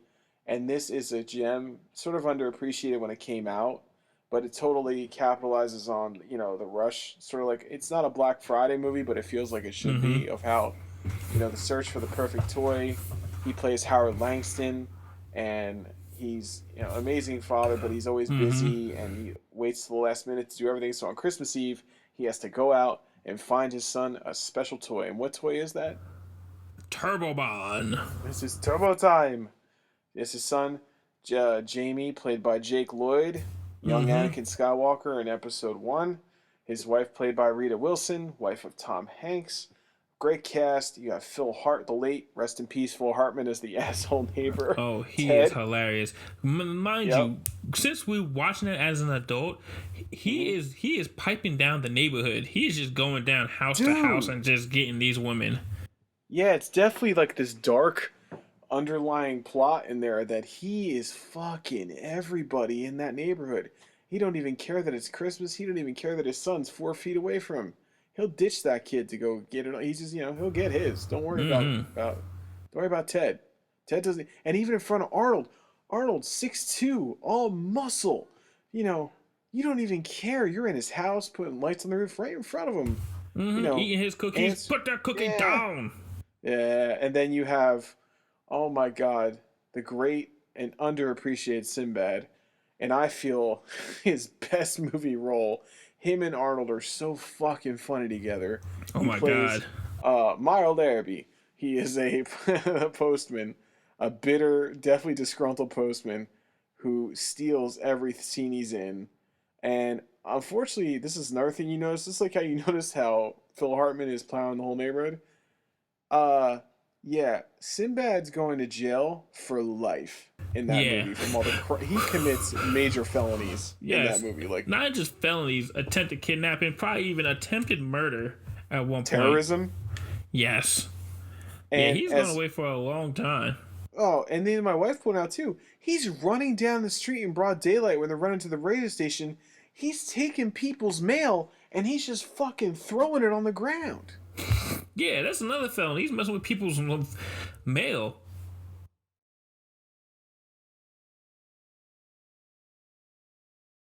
You know, and who knows who he did, you know, to the stunt guy who he took the role of in the parade. You just see him pull that guy off camera. You don't know what he did to him. Oh yeah, you don't know nothing. Oh, but yeah, it's so good. But go on. Oh yes. So yes, this physical media greatness is, like I said, it's just a classic. I love Arnold Schwarzenegger. We get to see him in his prime, just hilarious and funny. And it got all the special features, extended director's cut, making of a hero, Super Kids, Turbo Man, Behind the Mask. So you know you can't really get that if you watch it on streaming because they never have the special features, but you can here. So I think I would definitely recommend this because, like you said, everything you just said, it's just a classic. It's a gem. It's hilarious. It's funny. It has those quotable lines that if you watch enough time, anybody says it, he's like, this sounds familiar. And also, it feeds into that craze of when you had to have that toy of that season and the running in, standing in line for hours. So just seeing that, it's like now we don't really see that now just off the strength because we can just buy anything on Amazon. We can just buy it online. So Black Friday has lost its luster, at least to me. So, it definitely has. So seeing it now, so seeing this all now, it's like, wow, we really live like that. We was fighting people to get to these these video games, these toys, we was killing ourselves and stuff like that. So seeing that is like, it's a comedic take to it, but still fun to watch. It is. It's definitely playing on, originally way back in the 80s when there was a little thing called Cabbage Patch Kids. That was, I think, the first time it really kicked off that whole battle for, for the toy that kids wanted that went fast. And it was brutal, man. Just look up how bad it got. Like, people got hurt, everything. And this definitely plays on that. And at times it is kind of a dark underbelly to what's going on, but it's handled very funny. But it is definitely plays on, like you said, with the whole Amazon and online shopping, it's not as difficult as it was, because you see when he had to look up in the phone book, remember those? He has to look up the toy stores. Oh, and he has yes. to drive around, and but all in all, it's classic, and it's something like when we've done the past couple Christmases here, is when we put up the Christmas tree. That's a movie we just leave on because it doesn't ask much of you. You can just kind of watch it, and it's fun. Okay. And a great Arnold performance, and like you said, that's our theme this week, is the great Arnold Schwarzenegger, just because. So my physical media recommendation is, oh man, the 80s classic, full of one-liners. It is Commando.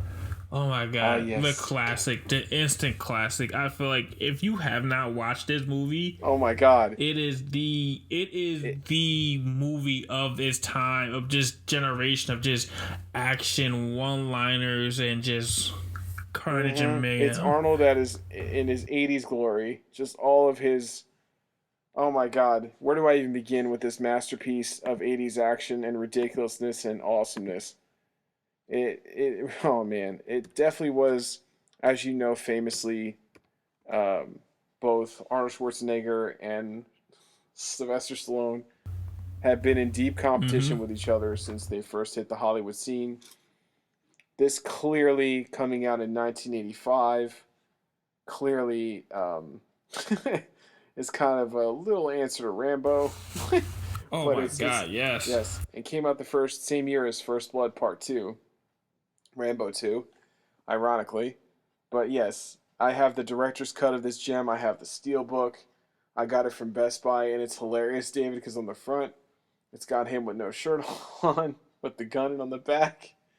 It's him in a tank top, holding a really big gun with a cigar in his mouth. Of course. Without the cigar, is it really an Arnold movie without the cigar in his mouth?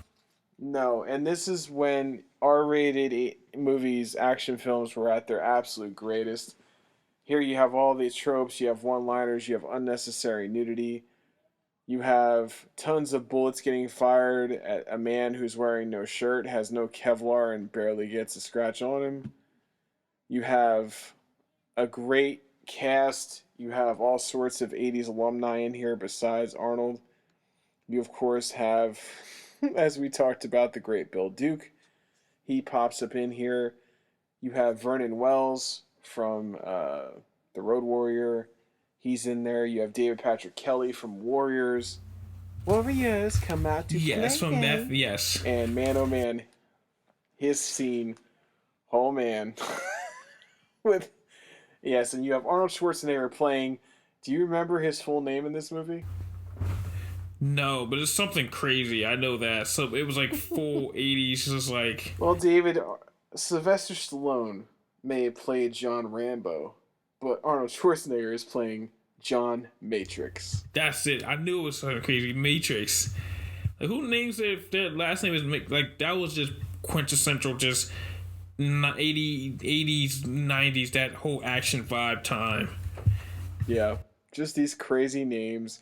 And Arnold, even though he blatantly has a thick accent, and he's always obviously blatantly from another country, even in Jingle All the Way, they hit him with the name Howard Langston. Here it's John. It's always like very, very American names. Never like, never it's like something's not right. No. And yes, Vernon Wells from Road Warrior plays Bennett. Some very great one-liners there.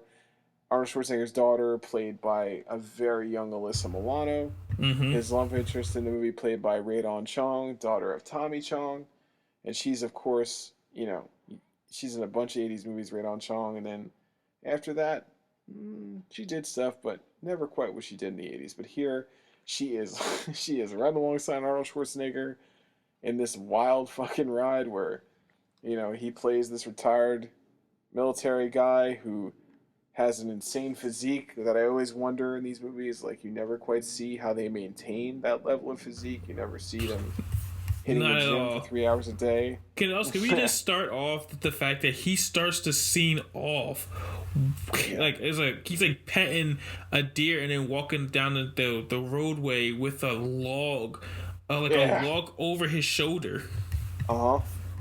Yep. Yeah, and the best part is, man, you can't fake that. It's a real log because Arnold's strong as shit. That's where he was like peak at his best. Oh yeah, yeah. This is 1985, and here he's a special forces, retired special forces, who's forced back into the game when they take his daughter, and oh my god, there's just so many great one-liners. Don't bother my friend, he's dead tired. And when he's holding a man by his leg upside down over a cliff, this is my VCOM. And of course, go ahead. No, you go ahead. You do it. You want me to do it? Yes. Remember when I said I'd kill you last? I lied. So just good. one liner after one. Or he's like, what he said? What did Bill Duke say? Was it Bill Duke that say? He's like, he said, I eat green berets for breakfast. Oh, let's do it together. Let's do it as a sorry. You be Bill Duke. All right. So the whole line is, he says, "You're fucking with a green beret," and also this is a fuck you to Stallone because Rambo is a green beret. So go ahead. You're fucking with a green beret. I eat green berets for breakfast. Also, let's remind you, this is the time in movies where you just had the random just titties for no reason. Like they busted. That's what I said. They bust into a room and these people are having sex. So like, are you serious? Like, why was this even in the movie? Dude, there are so many movies where that happens, where you couldn't have an R-rated action movie without there being nudity. Like, either they wander into a strip club or they interrupt people having sex. It happens so many times. And it's so funny because it's so unnecessary, but who cares? Like, it's just we're throwing titties. Like you said, titties in action. To quote David Coy, go together like peanut butter and jelly. This is where it all started. And now, exactly, I kind of get a little sad that it doesn't happen in movies anymore. Oh, yeah, we don't. Yeah, we're definitely not going to get it now. By the way, so what do you think the tagline on the poster for Commando is? It's only 2 words. Oh, I can't even think. I'm trying to think. What would it be in the 80s? It would be something wild. He says it in the movie. Oh, damn it! All right, you have to. Yes. You ready? Let's party. Really? That's the tagline? Let's party? Yeah. Tells you everything you need to know. Oh my god, this movie is wild, and that's how you want to party. That's how you want to say it. It's like we're going to a party when we watch this movie. Listen, you get it all in this movie. You have a chase scene where Arnold drives a car directly into a telephone pole. He's not even wearing a seatbelt, and he's totally fine. You have him literally running after a plane. He hops onto it on foot. I mean, he's got crazy fight scene in a mall where he like swings across. I mean, it's just out of control. He's killing motherfuckers. Big body count. He's shooting. It's all over the place. Then you have this whack job Bennett who has almost like an attraction to him, and almost like he's in love with Arnold. Oh yeah. But he wants to kill him. And that's where it comes from at the end when they're facing off. He says, "Come on, Bennett, let's party." You know. Or when he hits him, he throws a steam pipe at him. He says, "You need to blow off some steam." Some steam, Bennett. It's so good, and that's what makes this so great. It's such a fun time machine into the '80s. All of the craziness that was, which was everything was excessive, on steroids, on cocaine, just over the top, and it's great. No punches pulled. The Blu-ray is amazing. The director's cut's great. It's got some little extra in there that if you're a hardcore fan like me, the more the merrier. Steelbook looks great. I got it from Best Buy. Was not expensive at all. Pretty good special features on there too. Some fun commentary, and it's worth it, man. The Steelbook looks great, and as a Commando fan, I demand no less. I need this. How could you not? If you love Arnold Schwarzenegger, how could you not have Jingle All the Way and Commando in your collection? And with that, that is our physical media recommendation. Both of these films can be purchased for a very low amount of money on Blu-ray in all their glory through Best Buy, Amazon, wherever you want. Believe me. And hey, there's no shame in buying used. Most of my collection I have bought used. And you'd be crazy, like for like $4 or $5 with free shipping on eBay and stuff like that. I bought Blu-rays that are perfect condition, have never even been touched. So again, they're cheap, but man, they are worth so much. And eventually these things aren't going to be around. And like I said, internet goes bye-bye. This is what you're going to want. And that's what we thrive on here at the video store. Because we are the video store bad boys. So I want to thank you all for listening to episode 2. We will be back next week with all sorts of other fun. As always, for all your photography needs, if you are in the tri-state area of the United States, go to farfromkoi.com. David, is there anything else you'd like to say? Thank you for riding with us on this. I hope you enjoyed hearing shit talking and our rants and all our madness. Thank you. Until next time. Indeed, and please like, subscribe, tell your friends, spread the word, and give us some feedback. Tell us what you like. Tell us that you don't like. Not necessarily going to say we're going to listen to your ass, but we are, because we love you. And we love you here at the video store. But guess what? We got to close now. You don't got to go home, but you can't stay here. So with that, thank you, David, for another thrilling episode. Always a pleasure doing this with you. Well, thank you, John. Always. And in closing, quick question, David. Mm-hmm. Now, I think about things a lot, especially when I poop. Like, that's like my safe space. And, I was thinking today, I tend to have paid attention to history. I didn't do so well in school, but, I like to read up on shit. But, I know people focus on who really killed John F. Kennedy, There's all these conspiracies, but the conspiracy I can't get over is what killed the dinosaurs? The Ice Age.